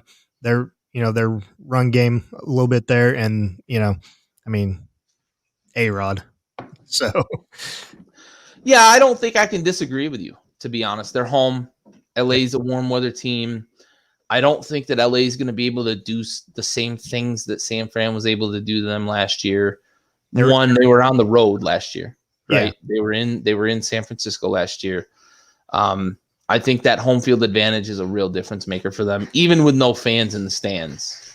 Just being in Lambeau on the frozen tundra, as Chris Berman would say. Yes. I think that's such a big difference maker. And it's amazing to watch guys like Aaron Rodgers and Brett Favre when he was in his heyday. Like, being in snow doesn't change their game. It's amazing. It's amazing to see that. And I know you just get used to the cold weather because I grew up in a really cold area and played football in the winter, and I didn't care when it was cold. But man, it's amazing to watch them operate when the conditions are really, really bad. Yeah. But yeah, I'm with you. I think Packers. I think the difference is going to be A-Rod with that offense. Yep. They're going to do just enough, and I don't think the Rams have enough firepower to threaten that Packers defense, which is improved. It has, and Rams are coming in banged up a little bit, and when you have your MVP, your defensive MVP, and Donald injured, I mean, obviously he's going to play, but he is injured, and it's how limited is he going to be? Exactly. So I really don't see this really being a game. I think I have. I'm going to go. I don't even know what the spreads are right now, but I'm going to go Green Bay by 17. Ooh, big spread. Yeah. Okay. Green Bay, I think they're laying 6.5. So you definitely have them covering. Oh yeah, for sure. I think it's by 10. So I think I have them covering too. Yep, for sure. All right, let's get to what I think is maybe not the most intriguing because we've got the Saints Bucks, but I'm really intrigued by this game because you brought it up, that draft class. Yeah. You get to see Lamar Jackson versus Josh Allen. Yep. Buffalo hosting the Ravens. This is a big weekend for both of these quarterbacks, right? Because they both got their first playoff win last weekend. And Josh Allen has the entire greater Buffalo metro area standing on their heads, trying to get into the stadium, limited seating, jumping through folding tables, light them on fire because I'm going through fucking 2 of them. Josh Allen. Who you got in this one? This one's a tough one for me. It really is. I'm going to go Buffalo in this one. But if Baltimore's defense comes to play like they did last week against Tennessee, they played like the old Baltimore defenses of the early 2000s when they had Ray Lewis, Suggs. That's a high-powered Tennessee offense that they shut down. Yes, yeah, and so I'm going Bills on this one. But if that defense comes to play like they did last week against Tennessee, Baltimore, I think may squeak it out then at the end. But I am going to go Buffalo. Yeah, I'm going Bills in a very tight game. I'm thinking somewhere along the lines of like 23-20, maybe. Yeah, I don't think. I'm going to take whatever the points are on this one. I'm going to go the under on this one. Yeah, this is going to be nip talk. I think the weather's going to be tough in upstate New York this weekend. They're supposed to get some snow. Be nice to be snow. Yeah, what snow playoff game? Yeah, for sure. Could be a sloppy game.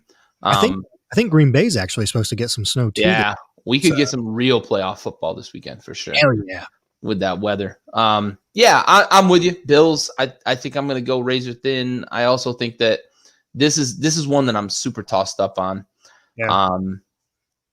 I think, like you said, if that Ravens defense plays the way they did last week, the Bills could be in for a long day.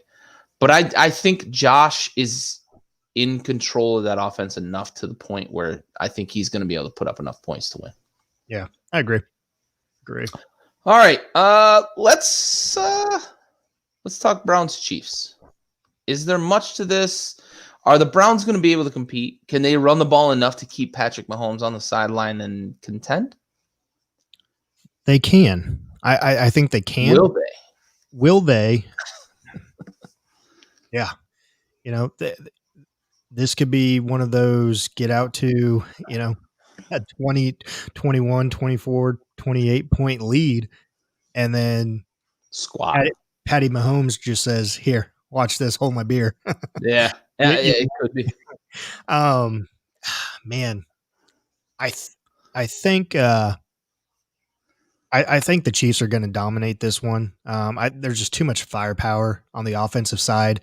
I Cleveland doesn't have the speed in the secondary, I don't think, to keep up with the wide receivers for the Chiefs there, and I don't think they'll get enough pressure on Patty. So Patty will have some time in the pocket and can dissect that defense and just kind of throw it wherever he wants to this weekend. But I think when the Browns do have the ball, I think if it'll definitely be interesting to see what happens the first two possessions for each team. I think if the Chiefs go up 14-3 or something like that, that's it. Then it's going to be, then you're putting it basically on Baker there and on his shoulders there to get the ball moving downfield and relying on his arm and his accuracy. Now, I alluded to it earlier. He has been more reliable. This year, he has less than 10, 11 INTs compared to last year and the year prior. So he's definitely been smarter with the ball this year. But I think it's going to be too much for him to come back if they are down, 14-0 or 14-3, somewhere around there after about two possessions. I think then Kansas City just starts to run away with it. Yeah, I agree with you completely. I think the first quarter is going to decide this game. If the Browns are able to run the ball, establish the run, control the line of scrimmage, and keep Mahomes on the sideline, they're going to have a chance to win this game.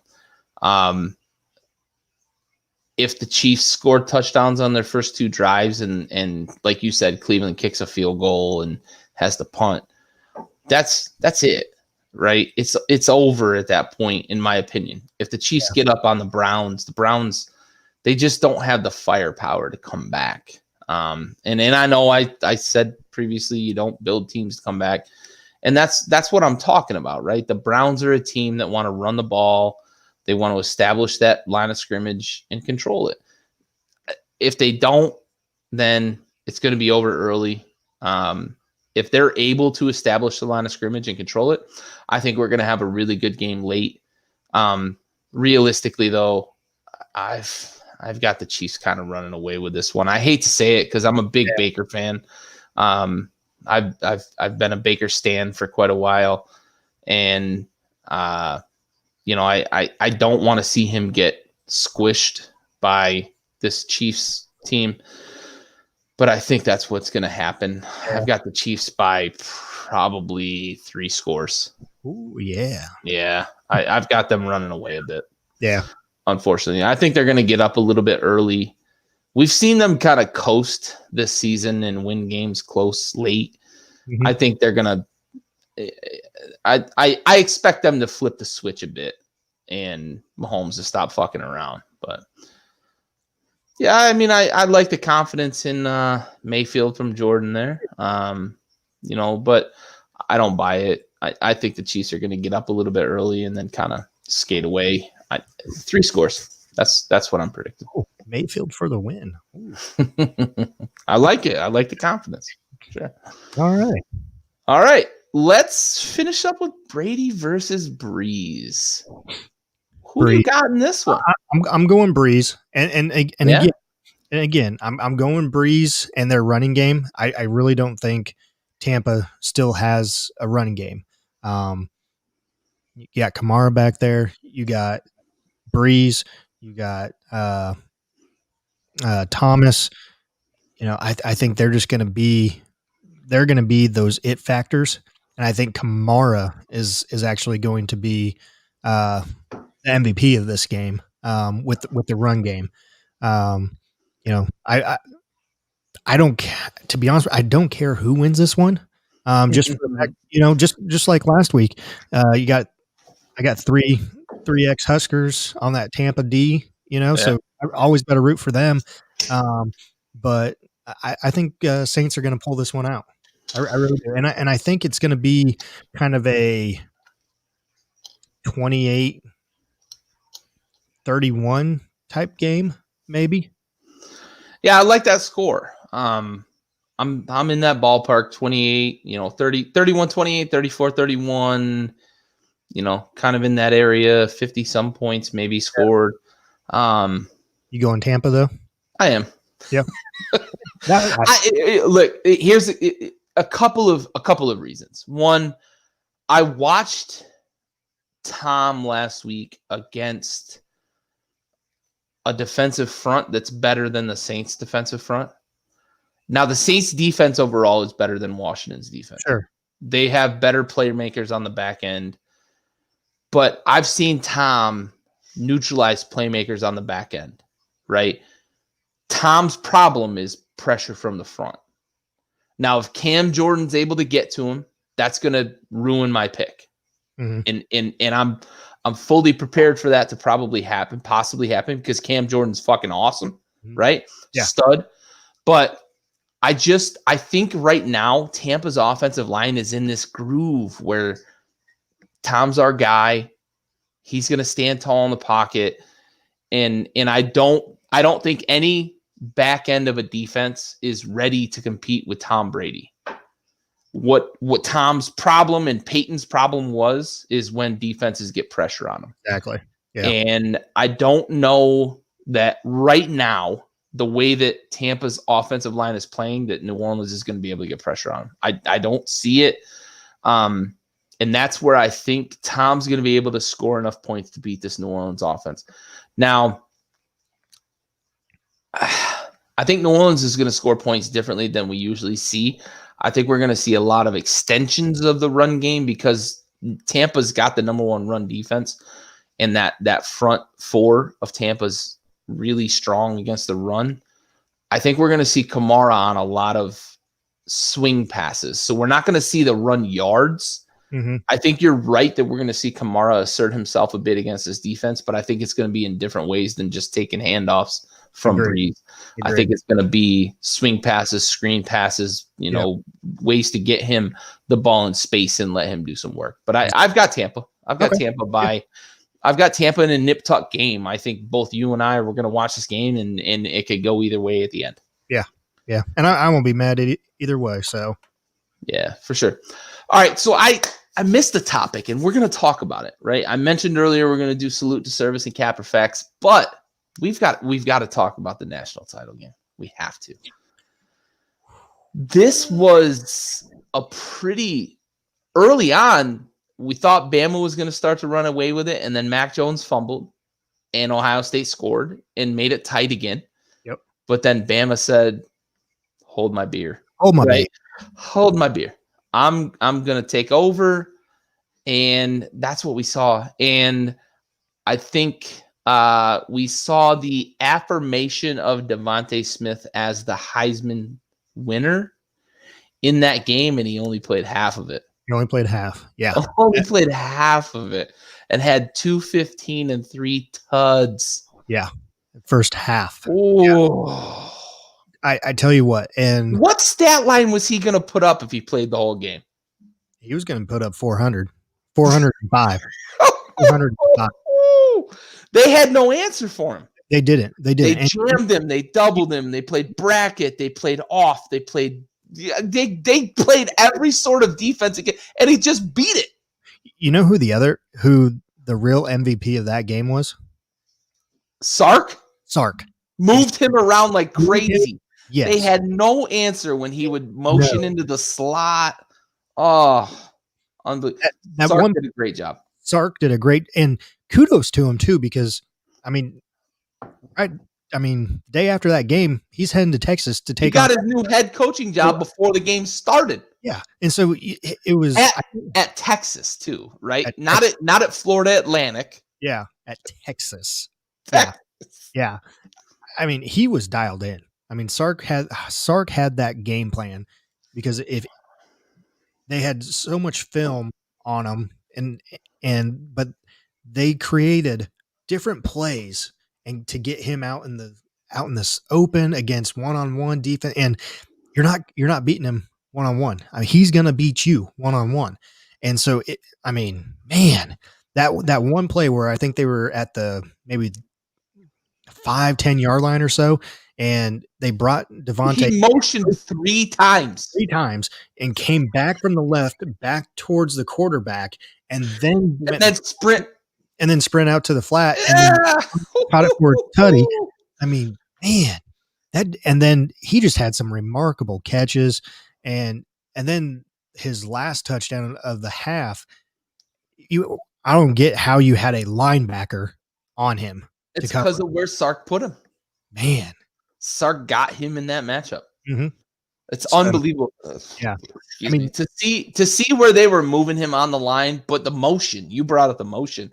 They were using motion to get him just a little touch of space, and if he's got any space, it's over. Yep. And you know, you alluded to it in our conversation that the Heisman committee, they got the vote right. They got it right this year, and giving it to Devontae. Definitely a special player. But I mean, you could put Mac Jones up there too. You know, top 2, top 3 or whatnot. Very true. Very true. Yeah, he's a linebacker and he's a white boy, right? Yep. Yeah. So, but man, I think we all predicted the game and the outcome of it. And maybe not by so much, or whatnot. But I think when you have your running back go out in that first series, and he had 3 of the 5 top Heisman vote getters. Yeah. And I don't know what happened to Seymour. I never did hear if it was a separated or dislocated shoulder or anything like that. But when you have that, and granted, Teague got a lot of fine. He's just as good. He's not Trey Sermon though. No, he's not. But I mean, he was their go-to running back early on in the season. Yeah. And so you had a reliable running back there. So you did drop down just a little bit in the backfield, but not much, in my opinion. But Justin Fields with his ribs and everything, and who knows how hurt he still was from that. He only had a couple scrambles where he did get 10, 15, 20 yards a scramble or whatnot. But he wasn't moving outside the pocket like he should have been. And so that was creating some traffic there for him and for vision and everything else. But they had no run game. Ohio State had no run game on Monday. And I mean, you got to give it to Alabama's run defense because you could pass on them. I mean, you saw that. I mean, Fields put some balls up there where only his receivers could get them. And but I didn't think it was going to be – I didn't think they were going to get the over. I thought it might be a good defensive. And I even said – almost hit the over. I know. They did, at halftime, and I said it in our group message, that second half adjustments. They're going to make both teams are going to One team made adjustments. Yeah, they did. Yeah. Ohio State did not. Nope. And I don't know what adjustments you can make necessarily, because when you look behind Devontae Smith on that depth chart at wide receiver, there's some studs. Yeah. Now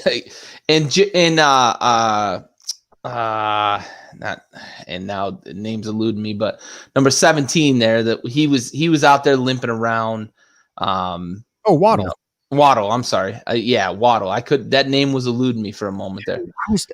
I was messaging. What's he doing? What is he doing out there? What is he doing? He's hurting himself. But Mechie and those guys, I mean, they had a lot of weapons still. Yeah. And of course, Najee Harris was killing it. And his post-game press conferences was priceless, dude. Man, I should have. Ohio State had no answer for you. They were blowing me up. They were blowing my ass up. What are you talking about? They were blowing my ass up out there. Yeah. Like, geez. I mean, if you're, honesty, I love it. Love it from an athlete. Yeah. So, but yeah, I mean, Bama just had too much. Yeah. Too much, and that's what ended up. And I'll be honest, Fields in the last 2 games has given me a little bit of pause about Sunshine being the consensus number 1 pick. Yeah. And he's shown toughness. He's shown an ability to throw the ball into tight windows. He's shown an ability to lead his team. He's shown an ability to move outside the pocket. If I were an NFL GM, it might be a tougher decision. You're taking a second look now. For sure. Yeah, sure. For sure. Did you see the stat though about the viewers, the least watched national championship game? No, I didn't catch that. 18.7 million watched it. It's the that's a lot for the least viewed though. Yeah, the second least was I think 04 USC Oklahoma when it was like 21 something. When Oklahoma shouldn't have been in it. Yes. Yeah. It's like 2001 when Nebraska shouldn't have been in it against Miami. So. Yeah. But neither here nor there. But yeah, I mean, and I don't know about you, but I actually watched. I can't stand watching an Ohio State game with Kirk Herbstreit commentating. So I actually watched it on ESPN News or ESPN2, I think, with Dan Orlovsky, Marcus Spears, Mina Kimes, and Laura Rutledge on there. And just I like listening to that channel just so I could get Dan Orlovsky's play-by-play and his commentating and what he was seeing from both quarterbacks, but from both teams as well. So it was definitely something that I enjoyed, and actually hope to continue to see Orlovsky out there and breaking down games in the future for college, not just NFL. So, but nonetheless, Alabama did pull out the victory on Monday night against Ohio State. So, yeah. Sorry, I had to step away there for a minute. My eyeballs were fucking floating. These Konas are going down too easy. All good. All good. So you want to move on to do some salute to service and then finish it up? Yeah, buddy. Facts. Yeah, buddy. So we've got a quite recent departure from service to salute tonight. Tonight's episode goes to Army Staff Sergeant Anthony Bermudez. He died literally 2 days ago, January 11th, 2021, serving during Operation Spartan Shield. Anthony was 28, from Dallas. He passed in a routine troop movement near Camp Buring, Kuwait, support of the Operation Spartan Shield. 2 other soldiers were injured. Unfortunately, Army Staff Sergeant Bermudez was the only one to pass. The accident occurred in a commercial vehicle. It wasn't a Humvee attack vehicle, but the soldiers were on duty, moving some equipment to a strategic location near Kuwait.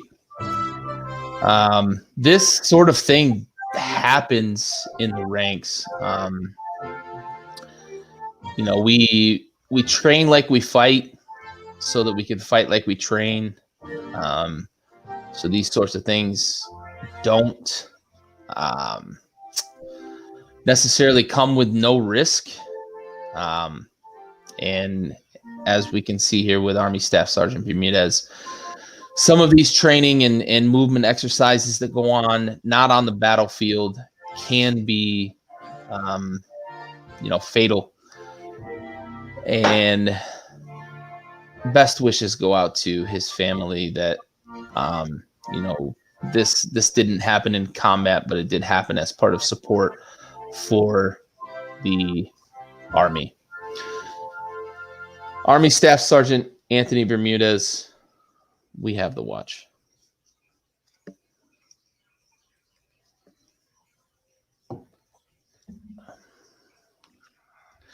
It's always sort of painful to see when non-combat fatalities happen, because we do a lot of stuff in support of non-combat evolutions that prepare us, I guess, for combat, and they always could go wrong, but you just don't think about it, right? When you're just doing, some sort of logistics transport or training, and I always look back on, some of the things that we did. I never saw combat, I'll never pretend that I saw combat, but, some of the training evolutions we did simulated that scenario. We did mostly boarding stuff, counter interdiction, counter narcotics interdiction, counter human trafficking. And we trained a lot for that with the small boat, and getting on and off the small boat on the side of a 450-foot long ship is something we always kind of took for granted. But looking back on some of the things we did, it's, we treated that as something that was nothing, but it wasn't. And when you see things like this, it kind of opens your eyes to the fact that, like, you were fortunate enough to be able to train that way, and not have, things like this roll down, roll down the pike and run into it. So, all right, let's move to our cap or facts. Cap or facts.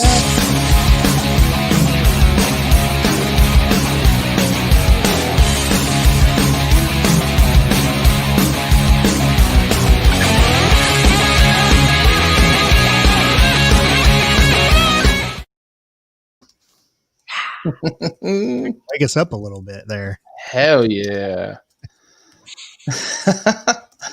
All right. So let's talk a little bit about hockey, because the season kicked off today. Yeah. So I want to talk a little bit, because it's convenient that Andy and Raul couldn't make it tonight, because we only have really two hockey fans that are regulars here on the Backyard Blitz. So it kind of works out.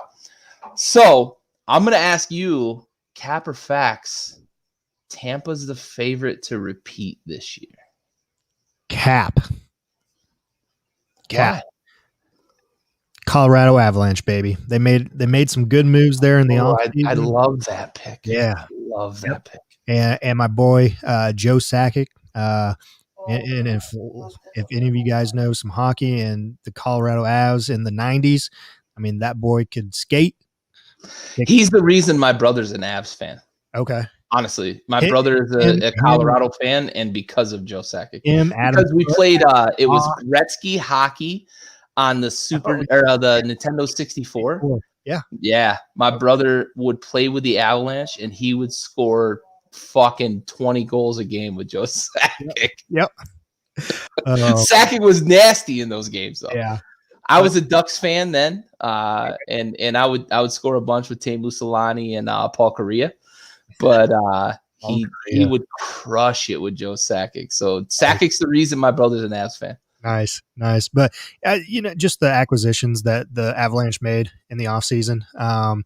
And then I'm not even putting Tampa at second. I'm doing the Vegas Knights at second. So you're going Western Conference heavy. Yeah. Okay. I like the Avs pick. I think the Knights are going to compete. I don't know that I put them as Stanley Cup contenders. I think they do have a great team, and we're definitely going to see them, probably make a fairly deep run in the playoffs. I think the Avs are probably my favorite in the West. I go Cap on this too, but I'm going to cop out a little bit because it's hard to repeat. Yeah. Right. Yeah. You've got the bullseye on your chest, and I thought Tampa was the best team in the league last year, but I didn't think they were head and shoulders above everybody.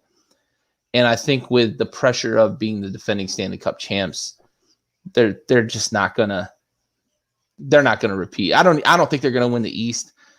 I don't want to sound too much like a homer. I think Washington might win the East. Fucking Ovechkin. I do think that Washington has done a good job of kind of reloading the well. And I probably picked them in the East, so okay. I'm going to go Cap with Tampa. All right.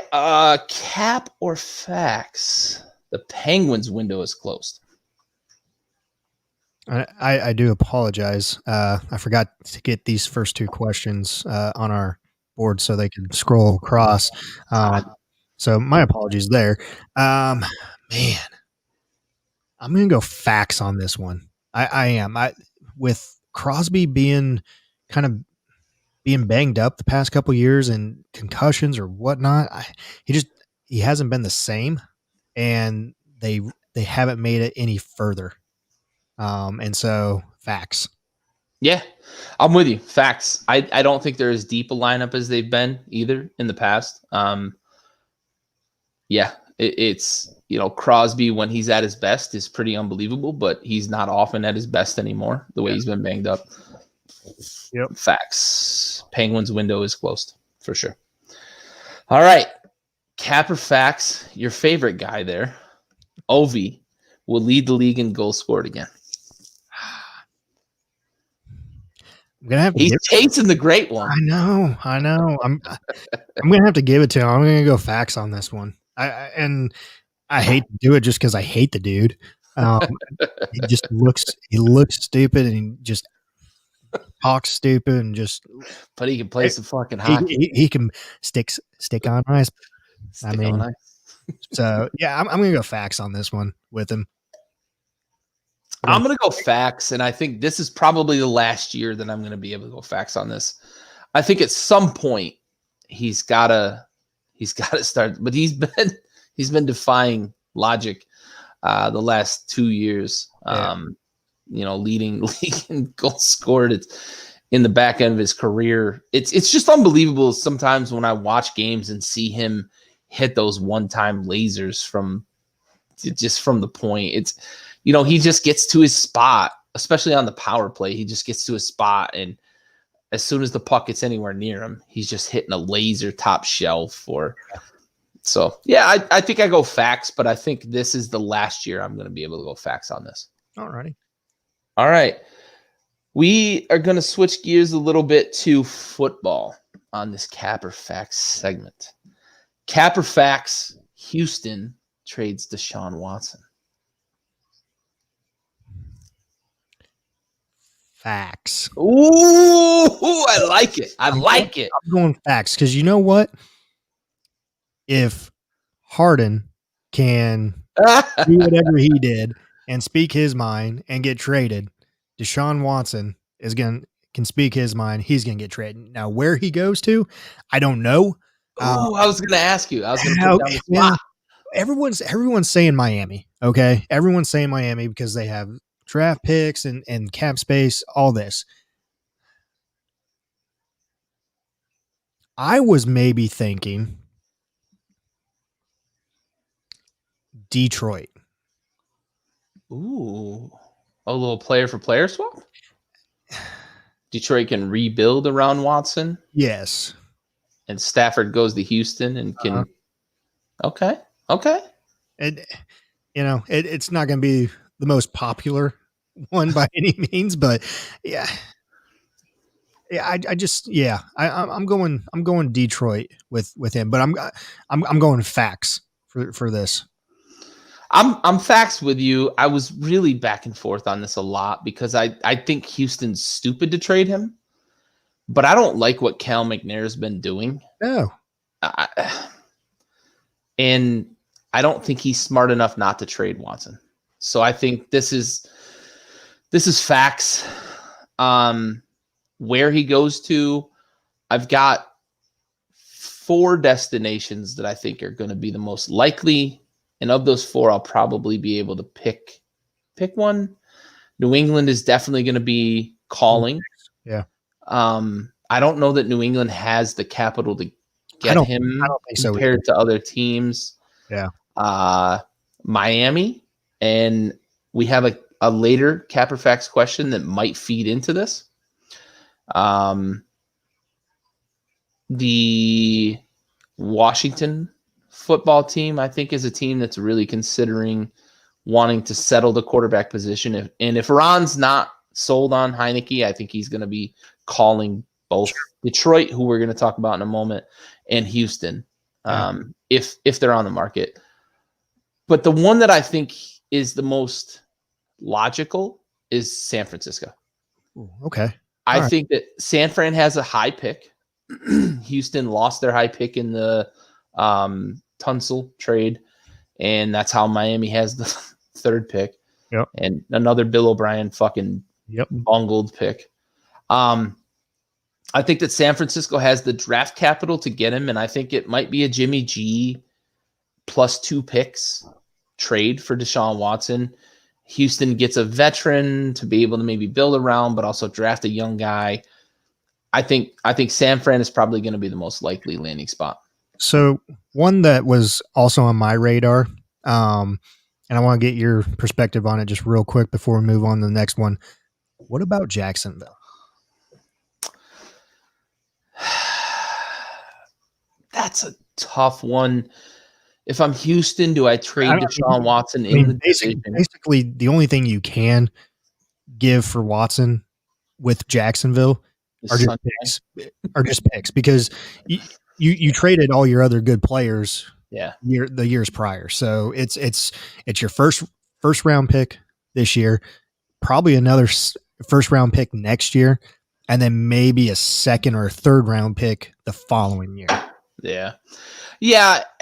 I think that Jacksonville needs something like that, but I don't know that they're smart enough there to make that move. They're not a very well-run organization. But I also think if you're Houston, do you want to trade Deshaun Watson in the division? The Eagles traded Donovan McNabb in the division, so maybe. But I think Jacksonville is pretty – I think they're pretty set in stone that they're going to draft Lawrence unless Urban Meyer decides he wants Justin Fields, right? So I think it's a good scenario though, right? Where you could get the first pick this year overall and then a first next year and probably a 2nd or a 3rd either this year, next year, or the following year. Yeah. I don't know. You know, I think Jacksonville's pretty set on sunshine. Yeah. For the most part. Yeah. All right. Capperfax, another quarterback question. Detroit trades Matthew Stafford. Facts. Yeah. Yeah, he's getting out. He's getting out, and I don't blame him one bit. I mean, dude has just had so many awful years there, and the dude plays banged up week in, week out, and he just goes out there and balls. And I love his attitude towards it. He's like, if I can play, I'm going out there with my brothers and playing. You know, he said it like 2 weeks ago, or maybe the last game of the season, where it was in a meaningless game. He's still going out there, and he was banged up from the week prior. And man, I love the dude, but no, that definitely a fax. I think facts too. I think it's a win-win for both because I think Detroit's going to get a pretty good haul. He's not super old, so he's still got. I think he's 32, if I remember correctly. He's 32, maybe 33. Yeah. So he's got at least 5 good years ahead of him. And the way quarterbacks are playing these days, maybe he's got 7 good years ahead of him. If you're a team that needs a quarterback. I'm on the record in the group chat as saying I want Ron to be on the phone if Stafford's available. Prior to Heineke's performance in the playoff game. But if you can get a guy like Matt Stafford, you have to, right? Yeah. You have to at least have that conversation. Sure. I think it's a win-win for both. Stafford's been on a lot of bad teams. Detroit's in perpetual rebuild mode, but it's time for them to really tear that Band-Aid off and go into full rebuild mode. I think if you can trade him and get a couple of firsts and maybe a mid-round pick or two in return for him, I think you make that move for the team as a win to get that draft capital, but also for him to get to a better situation. Yeah, honestly. Totally agree. He's been so loyal to that team and so great for that team. I think they could do right by him to just move him somewhere where he's going to have a chance to be successful. Exactly. Yeah, totally agree. All right, let's finish up Cap or Facts with another quarterback. Are the Dolphins already ready to move on from Tua? I'm going to go Cap. Okay. I'm going to go Cap. And now, obviously, if that call does come and it's Deshaun Watson trade, then that's your X factor. That's your X factor. Obviously, I mean, you're getting a proven quarterback who just led the NFL in passing yards this year on a shitty team where he didn't have a number one wide receiver. Yeah. So, until that call comes, Cap, Dolphins are staying with Tua on this one. I think this could come down to draft day, honestly. I think if we see some weird scenario where either Fields or Lawrence fall to 3, I don't know what has to play out for that to happen. Somebody has to go to the combine and really blow it up, or Jacksonville or the Jets decide I'm gonna just go in a weird direction, which might be the most Jacksonville or Jets thing to do. Yeah. I think if Lawrence or Fields falls to 3, Miami probably gets on the horn to whoever is interested in Tua and makes a trade. I don't think at this moment, though, I'm going to go Cap at this particular moment because I don't think the Dolphins are ready to move on from Tua. But I do think if the question was, are the Dolphins not sold on Tua? That's facts. And Tua didn't do anything this year to really sell them on him. So Correct. Yeah. I think in this moment, they're not ready to move on. But I also think in this moment, they are well aware that Tua might not be the answer. So I think it might come down to draft day and them trying to figure out where they're at when it comes to who's available at 3. Sure. Yeah. All right. That concludes the topics we had for this episode. On behalf of Big Stove here and Andy and Raul, who could not join us, I'm Gary Freeze, and this has been the Backyard Blitz. Fuck those pussies for not making it tonight. We are out.